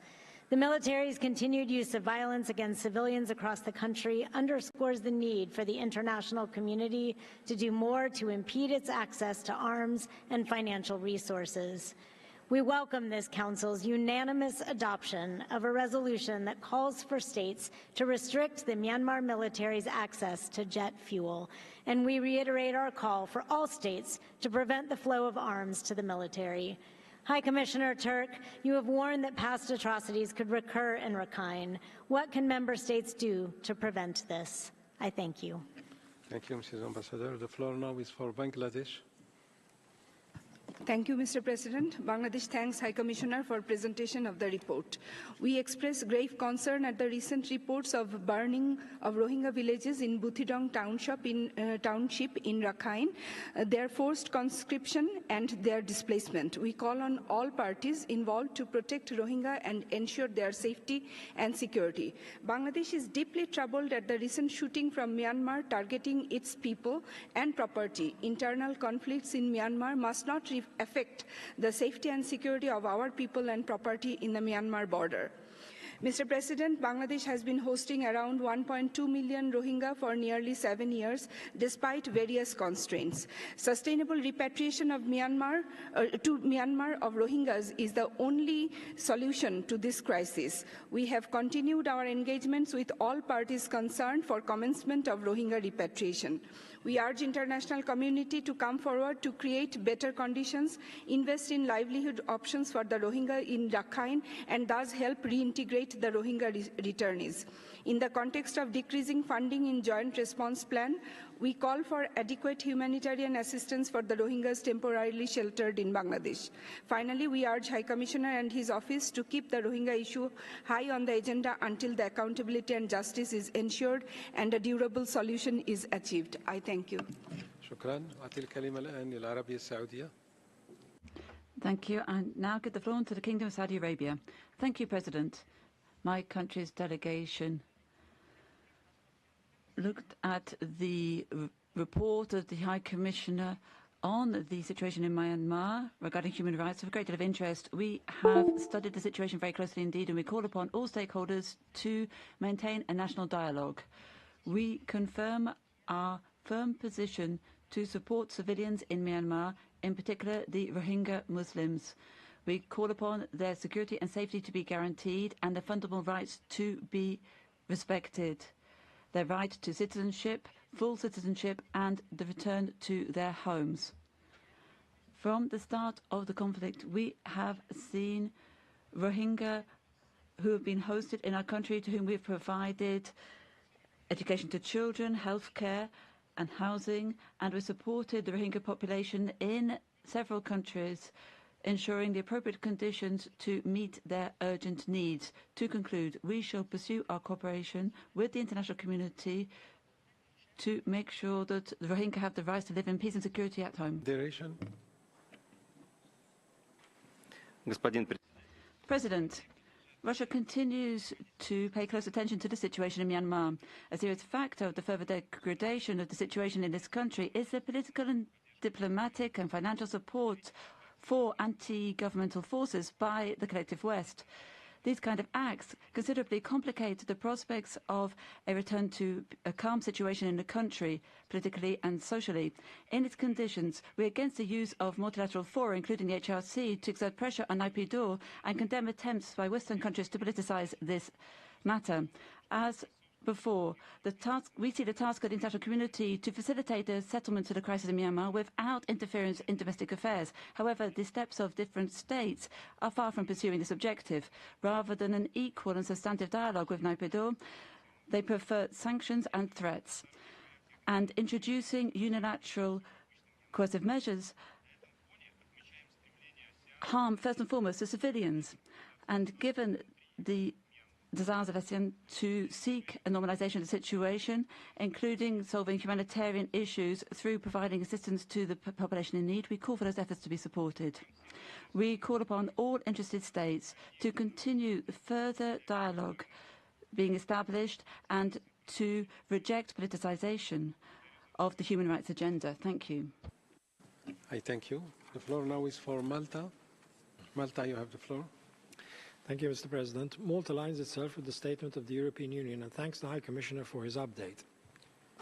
Malta is profoundly concerned by reports of renewed violence and destruction in Rakhine State, resulting in the displacement of potentially tens of thousands of civilians, primarily Rohingya. We urge the Myanmar military and all armed groups to cease fighting, protect civilians, comply with international law, and immediately allow full, safe and unhindered humanitarian access. This includes through implementing the binding order of the International Court of Justice for the protection of the Rohingya people. We call on Myanmar to cooperate fully with the IIM, allow unhindered access to investigate allegations and hold perpetrators accountable before impartial and independent courts. We fully support the ongoing work of the Independent Investigative Mechanism for Myanmar in this regard. The people of Myanmar deserve a future where children are safe from recruitment into armed groups, young persons can meaningfully participate in peace negotiations, and the military is accountable to civilians. To realize this, the international community must take action to end the violence and promote civilian rule, democracy and the rule of law in line with Security Council Resolution 2669 and ASEAN's 5-point consensus. Thank you. Thank you, Ambassador. I now give the floor to Belarus.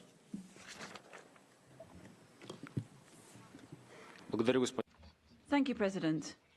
We're concerned with the ongoing politicization of the HRC's mandate on Myanmar and the fact that the country concerned does not consent to this process. We note that despite the fact that Myanmar authorities provide information, it has not been taken account of in the report. giving a distorted perception of reality in the country, and has cast doubt on the objectivity of the authors of the report. We support the need to take account of the position of Myanmar, and we welcome attempts for intra-regional settlement of the conflict. We call upon all interested countries and organizations to do their utmost to facilitate and promote the efforts of the authorities to normalize the situation and to reject the practice of pressure being brought upon the sovereign state. Thank you. I thank you. I now give the floor to Cyprus. Thank you, Mr. President. Cyprus thanks the High Commissioner for his update and aligns itself with the EU statement. The continued escalations of violence, along with the deterioration of the political, humanitarian and security situation in Myanmar following the 2021 military takeover, is aggravating an already dire situation on the ground, as just presented by the High Commissioner. In the context of the ongoing repression, women and children, especially in the Rohingya community, remain particularly vulnerable to the risk of sexual exploitation, trafficking, gender-based harassment and violence perpetrated by military as well as other armed groups. Deliberately provoked inter-ethnic tensions have ignited distrust and hatred within communities, further exacerbating human rights violations. Compliance with the ICJ's provisional measures and order, as well as the accountability efforts at the ICC, are imperative to end the violence. Cyprus calls for the safe, full and unhindered humanitarian access, especially to vulnerable communities, in line with international humanitarian law. I thank you. Thank you, Madam. The floor now is for Malaysia. Mr. President, while we witness the televised genocide of other crises, we should not turn a blind eye to the brutal killings of the Rohingyas. We strongly urge all parties to immediately cease violence, exercise utmost restraint and uphold international humanitarian law, and to take all necessary measures to defuse tensions and ensure the protection and safety of all civilians. We call on all parties to take urgent steps to create a safe and conducive environment for the timely and safe delivery of humanitarian assistance to all those in need without discrimination. Malaysia appreciates the strong support by the international community with regard to the implementation of the ASEAN 5-point consensus. We would like to see real and meaningful progress in its implementation, especially by the Myanmar's military authorities. A conducive environment for political dialogue must be created to ensure that the democratic aspirations of the people are fulfilled. The people of Myanmar deserve an inclusive and durable solution to this crisis. Without it, we will witness further expansion of violence, which will hinder the safe, voluntary and dignified return of Rohingya refugees.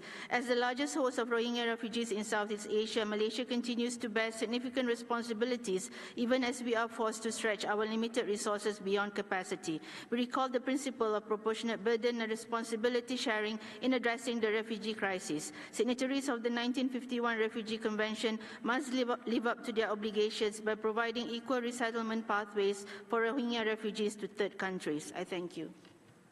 Thank you, Mrs. Ambassador. The floor now is for Georgia. Thank you, Mr. President. And we thank the High Commissioner for his report and subsequent updates. It is worrisome that the latest reports clearly show continuously deteriorating human rights situation on the ground. This calls for an urgent and vital necessity for the cessation of hostilities and provision of humanitarian access to those in need. Georgia also shares concern over the recent escalation of violence, including in Rakhine State and Zagang region, which has resulted in increased death toll among civilians. These circumstances further trigger the forced displacement, and up to this point, continue to leave Rohingya refugees deprived of their ability to exercise the right of safe and dignified return to their homes. Georgia reiterates the necessity of prioritizing protection of civilians and reaffirms its support to the call of the High Commissioner for unhindered humanitarian access to the population of Myanmar, which is in dire need of life-saving assistance. Thank you.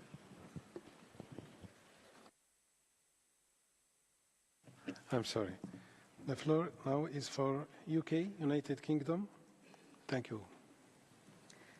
Thank you, High Commissioner, for your report. The conflict across Myanmar is escalating alarmingly, inflicting huge suffering on civilians and driving a devastating human rights and humanitarian crisis.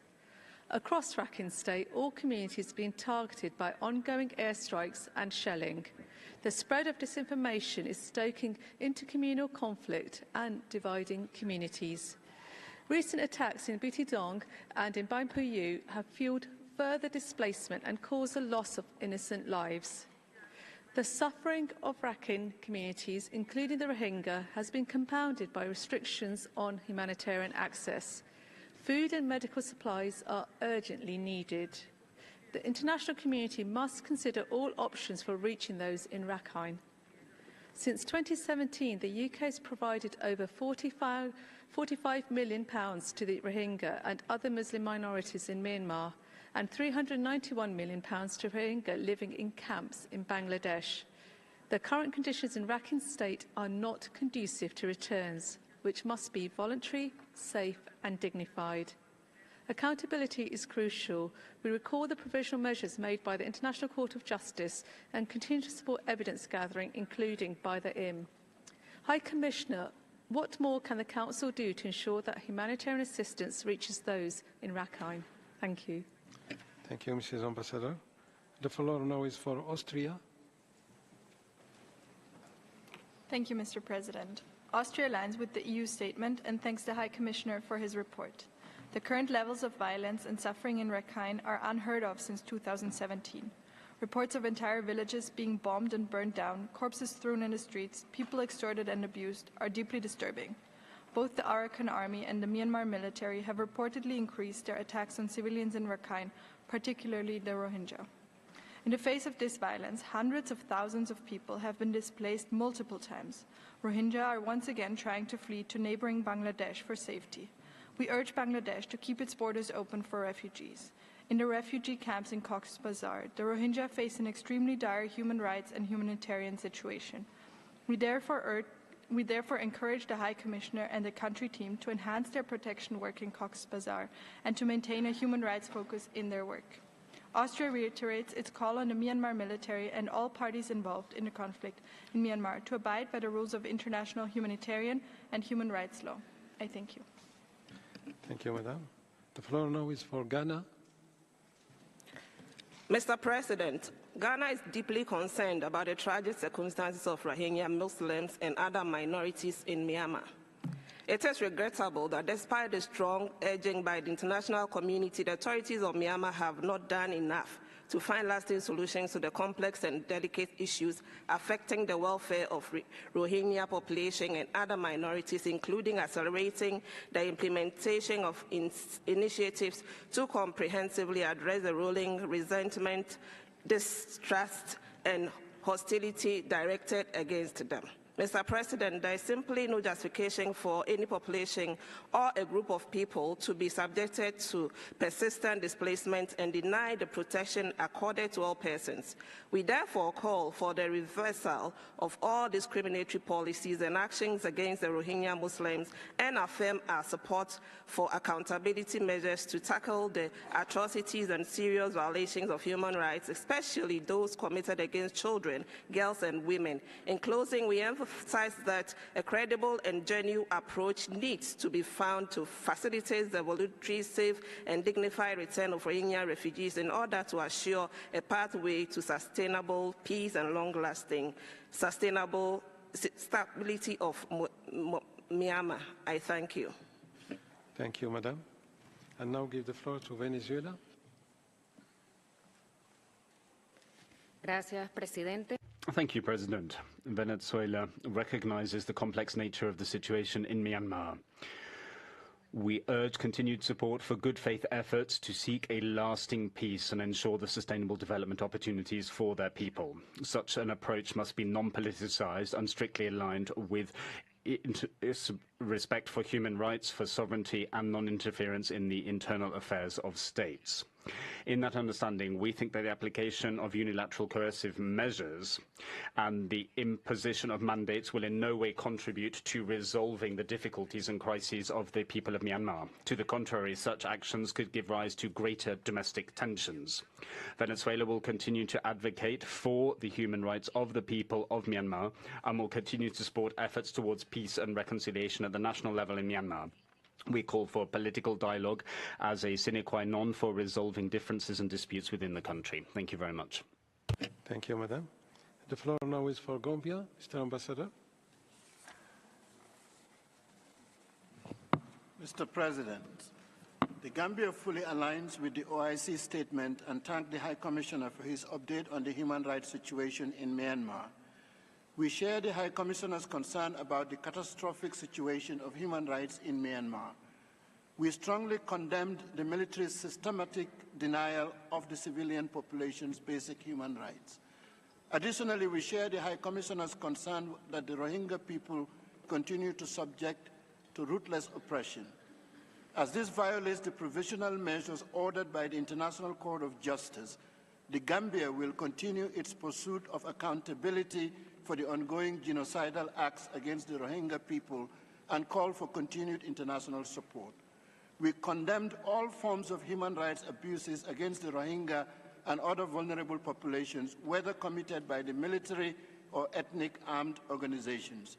Mr. President, we ask what further actions can we take to support a peaceful transition to democracy in Myanmar while also protecting especially vulnerable populations and striving towards accountability for the ongoing perpetration of human rights abuses? And I thank you. Thank you, Mr. Ambassador. The floor now is for India. Mr. President, we take note of the High Commissioner's report on the situation of human rights in Myanmar. We remain deeply concerned over the precarious humanitarian and security situation in Myanmar. As an immediate neighbor and a friend of the people of Myanmar, India has been repeatedly calling for immediate cessation of violence by all sides, release of political detainees, humanitarian assistance, and the resolution of the crisis through constructive dialogue. We reiterate the need to arrive at peaceful solutions that are Myanmar-led and Myanmar-owned. Increased influx of people from Myanmar into our northeastern states and the challenge of transnational crimes such as drug and human trafficking continue to be areas of grave concern. We've always accorded priority to the peace, stability and development of Myanmar and have been making consistent efforts towards these objectives in the form of humanitarian assistance, people-centric projects and building capacities in democratic systems and practices, including in the areas of constitutionalism and federalism in Myanmar. India remains steadfast in its support of Myanmar's transition towards inclusive federal democracy. Mr. President, we support the ASEAN-led efforts and the ASEAN 5-point consensus and continue to closely coordinate our policy with ASEAN in this regard. We continue to support the efforts of UN Secretary General in political resolution of the current situation in Myanmar. Thank you.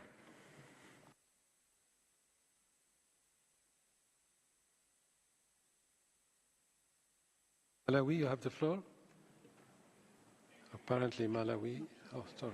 Please, Thank you, Malawi, Mr. President. Malawi thanks the High Commissioner for the report, and we are deeply concerned about the deteriorated situation in Myanmar, especially the indiscriminate attacks on civilians, the destruction of civilian infrastructure, and targeting of religious sites and personnel. Malawi is also troubled by the continued violence and grave human rights violations against the Rohingya and other minority communities, which appear to be inconsistent with the provisional measures ordered by the International Court of Justice. Accountability for these crimes is essential. Malawi urges the international community to take urgent and effective action to protect the Rohingya and other minorities and ensure that the Myanmar military respects its obligations under international law. Malawi further urges the international community to act with unity and determination to hold perpetrators accountable and support the people of Myanmar in their quest for democracy, human rights, and sustainable peace. Thank you very much. I thank you, sir. And now the floor is for Thailand. Thank you, Mr. President. Thailand appreciates the High Commissioner for his report. Thailand remains deeply concerned over the escalation of violence in many parts of Myanmar, which has led to even more forced displacement and complicating the already difficult humanitarian situation and aid delivery in the country. On the 25th of March this year, Thailand delivered humanitarian assistance to approximately 20,000 internally displaced persons in Kayin State. It was the first cross-border humanitarian assistance into Myanmar, carried out by the Thai and Myanmar Red Cross societies under the observation of the AHA Center. Thailand is considering ways and means to conduct the next phase of humanitarian assistance as a step to implement the ASEAN's 5-point consensus. We organize meetings with the international organizations, academia, and civil society to exchange views on how to scale up, diversify, and engage more with relevant local partners. We hope that the international community will continue to support efforts to alleviate suffering and promote human rights of Myanmar people, and also to support ASEAN efforts to foster a peaceful political solution in Myanmar. Thank you. Thank you, Mrs. Ambassador. The floor now is for Vietnam. Mr. President, we take note of the High Commissioner's report on the situation of human rights in Myanmar. We emphasize that the process of addressing the situation in Myanmar must be owned and led by the country itself, in line with the will and interests of the people of Myanmar. This is to ensure the fundamental principles of non-interference in the international affairs of the country and respect for its sovereignty, independence, territorial integrity, and unity. Relevant parties in Myanmar should work in good faith with ASEAN and to fully and effectively implement the 5-point consensus so as to end violence, create a conducive environment for inclusive dialogue and reconciliation, while ensuring humanitarian and healthcare access for all without any discrimination. Vietnam commends and encourages the closer cooperation between ASEAN and the UN in assisting Myanmar to seek a workable and endurable solution to its existing issue, including the collaboration between their respective special envoys on the Myanmar issue and between the ASEAN Coordinating Center for Humanitarian Assistance on Disaster Management and the UN agencies in humanitarian aid.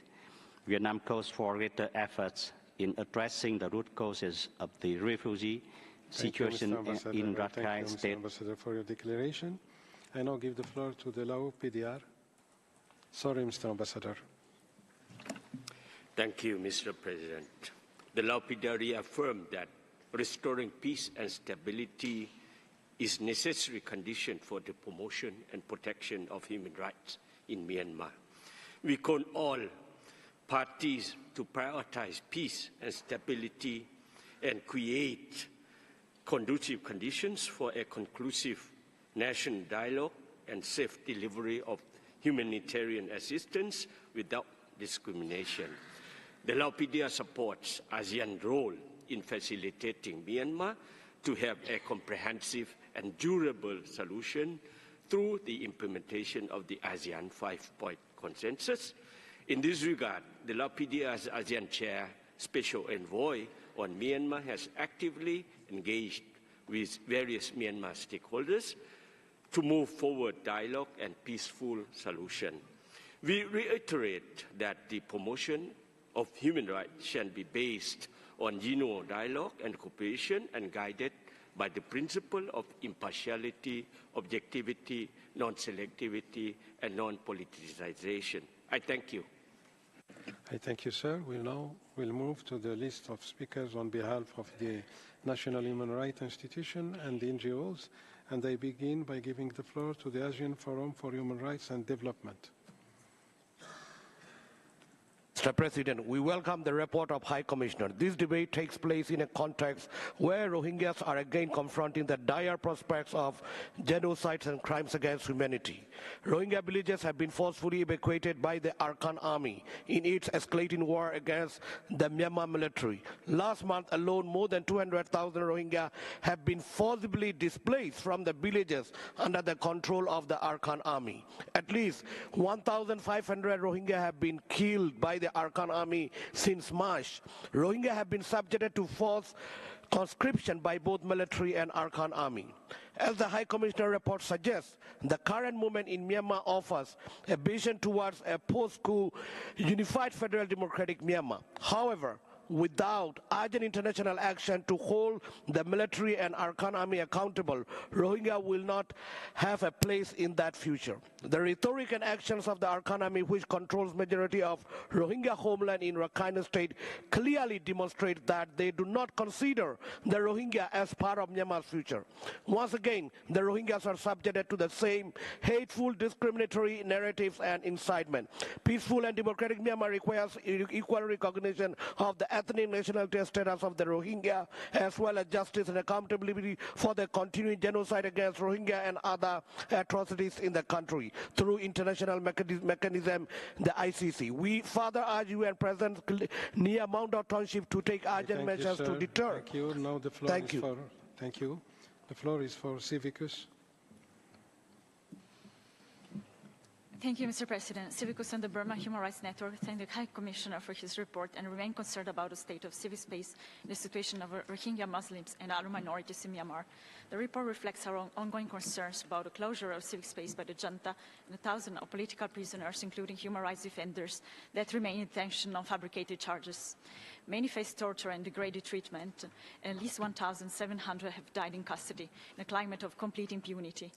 We are also concerned about indiscriminate attacks against civilians with weapons applied by a number of countries, the impact of the conscription law.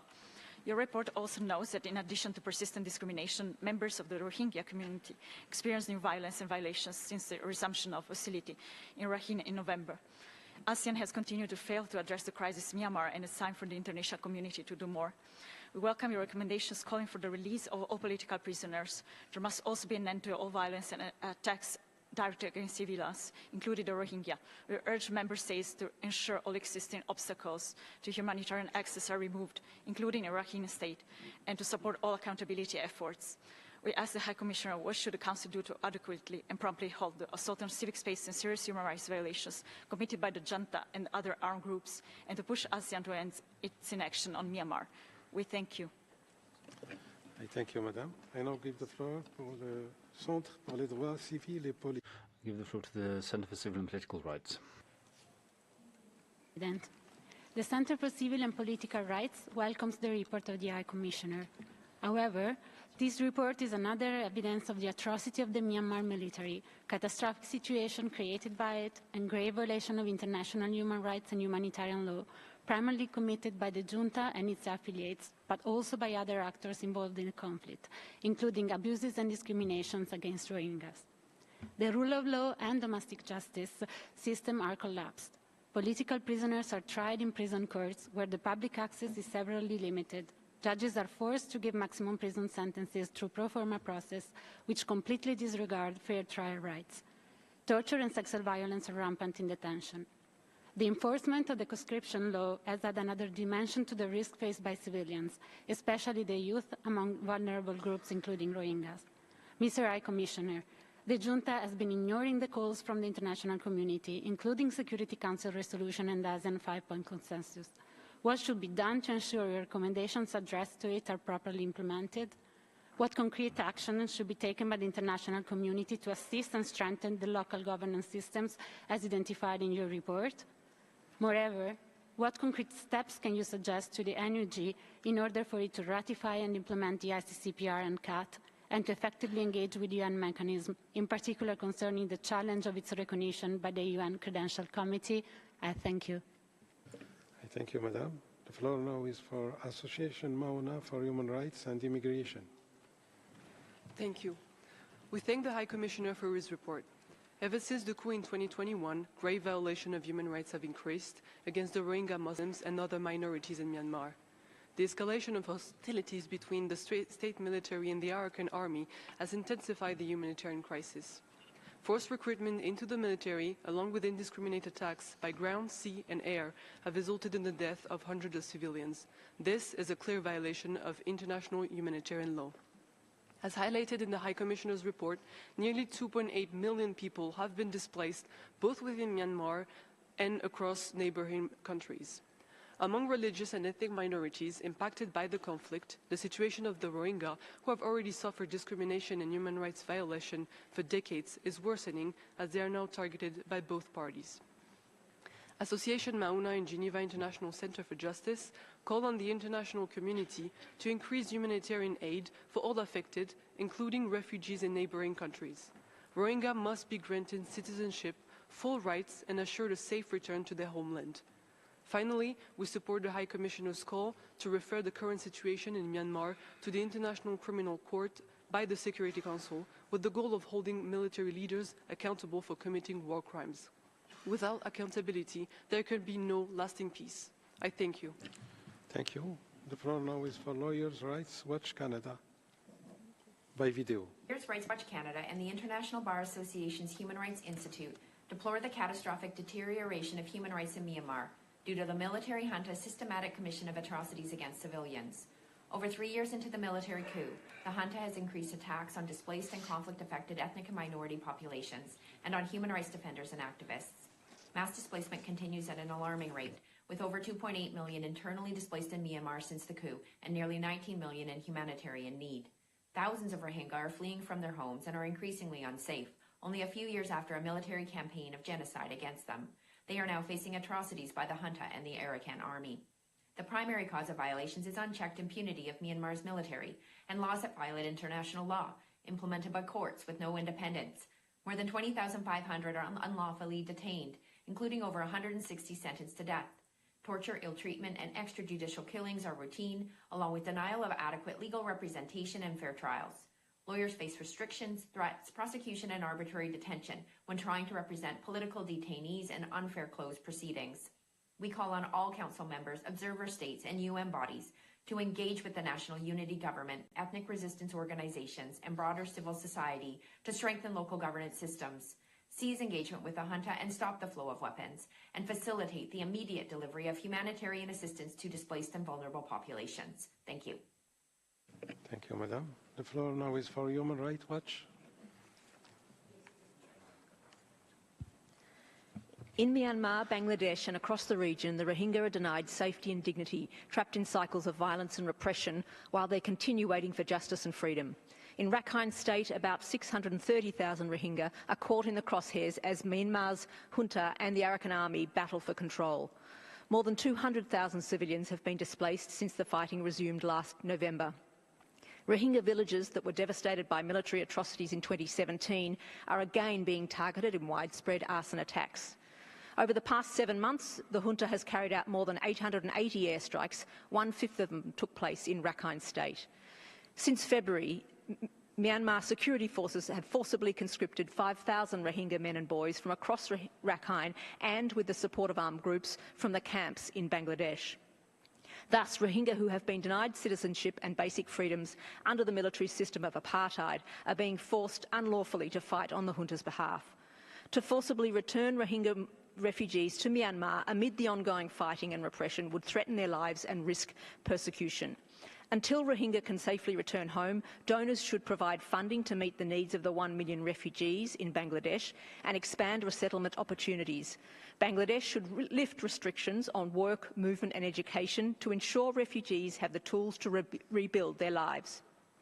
Building durable solutions for the Rohingya and upholding the rights of all people in Myanmar depends on the establishment of a civilian democratic rule, holding the military accountable for its crimes. Thank you. The floor now is for Association Caritative Étudiante pour la Jeunesse. Je vous remercie. Please go ahead. Commissioner, however, we deeply deplore that a number of countries, including those sitting here as members of this very council, remain silent and inactive.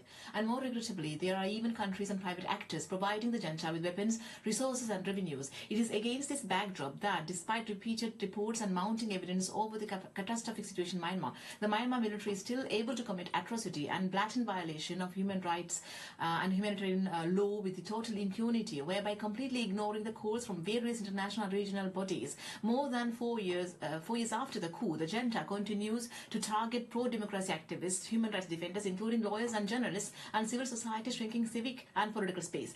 For the last 20 years, the world continued to be witness of ongoing many genocides and forced occupation of populations, like in Sri Lanka, where more than 175 Iran Tamils were killed or are unaccounted. And 15 years after, there is no any justice process. In Palestine, where more than 37,000 Palestinians were killed over 100,000 were injured for just 8 last months. Mr. President, the United Nations member countries have to find a way to save those innocent people and victims, and need to take a powerful international justice mechanism. Mr. High Commissioner, how many updates, reports and calls need to be made? How many people must die and suffer in order for the international community to take stronger and coordinated and decisive action to end this crisis and to save millions of people in Myanmar? Thank you, Mr. President. Thank you. Now, the last speaker would be Legal Action Worldwide. Mr. President, distinguished representatives, we thank the High Commissioner for his report. We are deeply alarmed by the ongoing human rights crisis affecting the Rohingya both in Rakhine State, Myanmar, and in refugee camps in Cox's Bazar, Bangladesh. In Rakhine State, fighting between the Myanmar military, the Arakan army, and Rohingya armed groups has escalated to a shocking level. Facing mounting losses, the military has resorted to forcibly conscripting and coercing Rohingya to fight against the Arakan army and to act as human shields, putting Rohingya communities at further risk of further reprisals from civilian and armed actors alike. Thousands of Rohingya are now caught in the middle of ongoing hostilities and are displaced as their villages are destroyed. This crisis extends to the refugee camps in Cox's Bazar, where nearly 1 million Rohingya face routine abduction and extortion by armed groups. Legal Action Worldwide has received first-hand reports indicating that simply leaving your shelter puts Rohingya men and boys at risk of forced recruitment. While no ethnic peoples have been unaffected by the ongoing fighting, we are deeply concerned with the military's systematic campaign to fuel ethnic tensions that leave the Rohingya more vulnerable to intercommunal violence. Propaganda and misinformation directed against the Rohingya is rampant and reminiscent of the vicious narratives used to incite horrific violence against the Rohingya in 2012 and 2017. High Commissioner, what specific steps can Member States take to ensure protection for Rohingya civilians, both in Rakhine State and refugee camps in Cox's Bazar, and what specific actions is your office undertaking to pursue accountability? Thank you. I thank you. As announced, that was the last speaker on my list for this dialogue.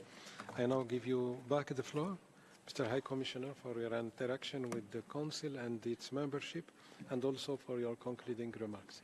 You have the floor, sir. Merci beaucoup, and thank you all very much for contributing to this interactive dialogue. I took good note of the fact that it was indeed a cross-regional response, and that is indeed very important, because we need to make sure that the message is loud and clear to the military in Myanmar that the world is watching, and action needs to be taken. And if one just looks at the statistics, horrific statistics, it makes it abundantly clear that this is an issue that has not only domestic implications for the people of Myanmar, but also already regional implications and global implications.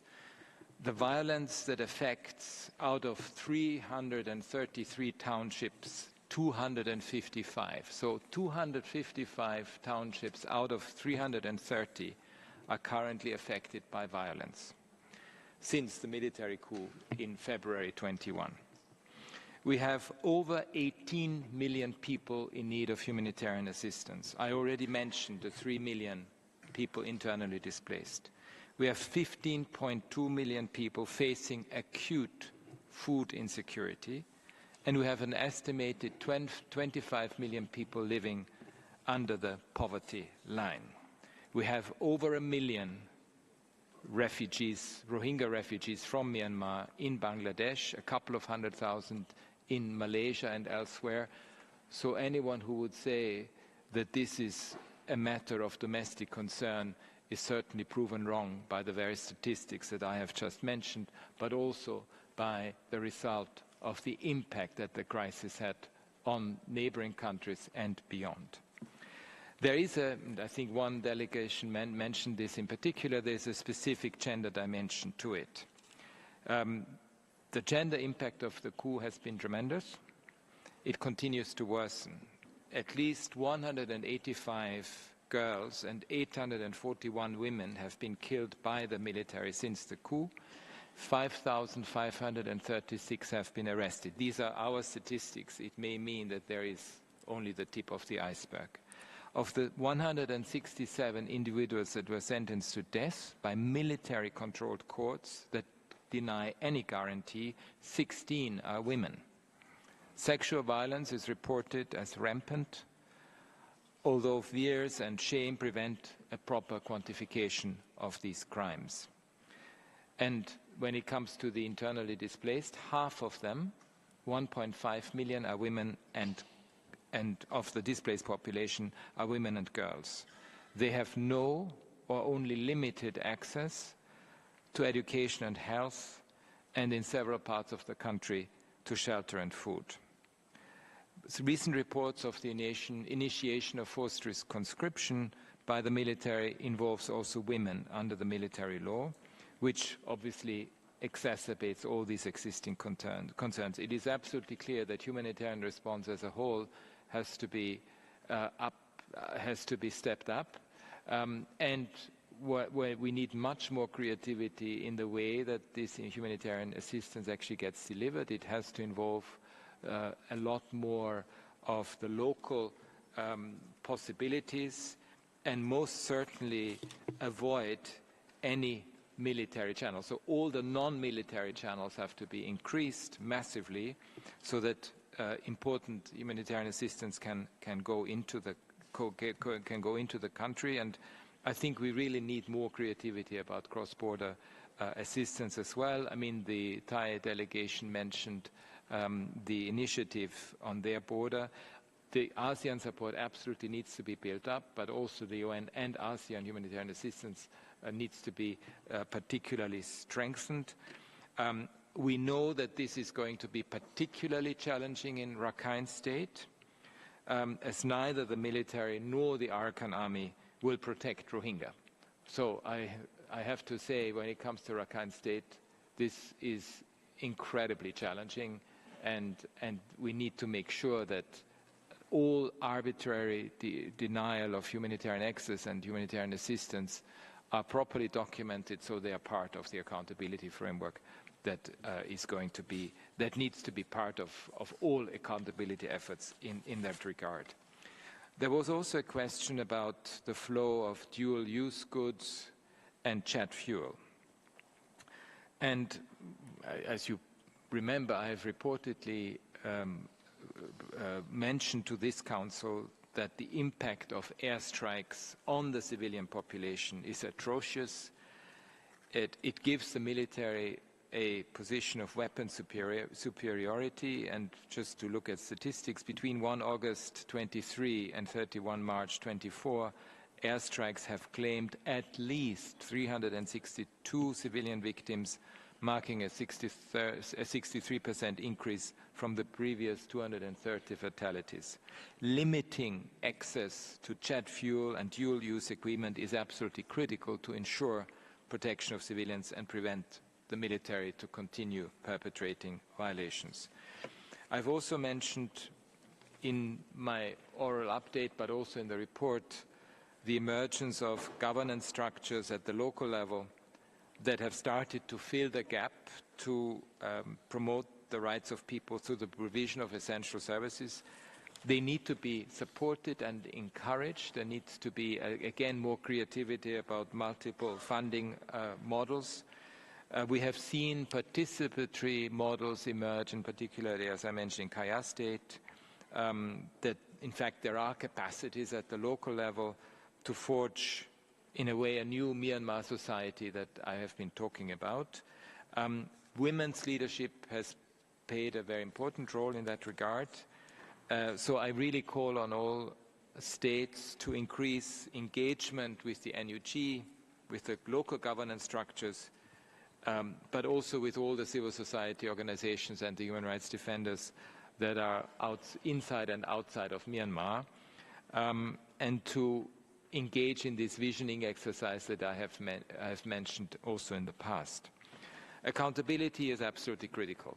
There's no doubt about this, and both the ICJ, the International Court of Justice, as well as the International Criminal Court processes are vitally important, and I commend the Gambia in this regard. I urge all states to cooperate more with the IIMM, the International Independent Investigative Mechanism for Myanmar, so that they can access new evidence, but also new sources of information. And as I have said in the past, it is time for the Security Council to broaden the referral of the whole situation to the International Criminal Court. We know that ultimately, to get out of this current crisis, Myanmar will need a comprehensive transitional justice process to achieve achieve reconciliation and also more social cohesion. I also wanted to mention particular social media platforms, because what we see, especially in Rakhine State, but also in other parts of Myanmar, is the fueling of hate speech, dehumanizing language, especially between the two communities in Rakhine and Rohingya in Rakhine State. I think more efforts have to go into ensuring that this hate speech is not becoming viral on social media platforms. I know from my own experience when I was in 2015 in northern Rakhine State in Mongdao, it was actually during Ramadan, and I was able to break fast between both communities, the Rohingya and the Rakhine communities. It was still possible to do that. So there is indeed the possibility for social cohesion. Unfortunately, because of the divide and rule type of approach, but also because of social media, we have seen a deterioration when it comes to the intercommunal cohesion. But it is possible to reconstruct it. I have never, and this goes back to my mission that I've just undertaken to Southeast Asia, it was really encouraging to see when you actually meet with the refugee communities, it was possible to meet with all of the representatives. In the past, I could only meet with them separately. That actually shows that there is something emerging within the society that gives us hope for the future. But we really need to invest in these local grassroots level organizations and build and forge something that is possible for the future. And I just wanted to mention this at the end, because this mission to Southeast Asia was very much important, and it was precisely to put the spotlight on Myanmar and to ensure that we give it the intention and the political weight that it requires, because beyond ASEAN, ASEAN will need to be supported, but beyond ASEAN, there needs to be a stepping up of international support by the international community as a whole in order to respond to this very, very deeply worrying and troubling situation that we see emerge in the country. Thank you very much. Thank you very much, Mr. High Commissioner, for your important interaction with all those who participated to this interactive dialogue, the membership and other stakeholders, particularly the National Human Rights Institution and the NGOs. Excellencies, this brings us to the end of this interactive dialogue. I wish again to thank the High Commissioner for his participation and for his exchanges with all of us. We will now take a short break of no more than 2 minutes before inaugurating our enhanced interactive dialogue on the situation of human rights in Afghanistan. No more than 2 minutes, please. And by the way, we have secured the possibility to stay in Rome and advancing in our work till 1:15 p.m. Thank you again for the interpreters for their very strong, helpful and support for the activities of the Council. Good.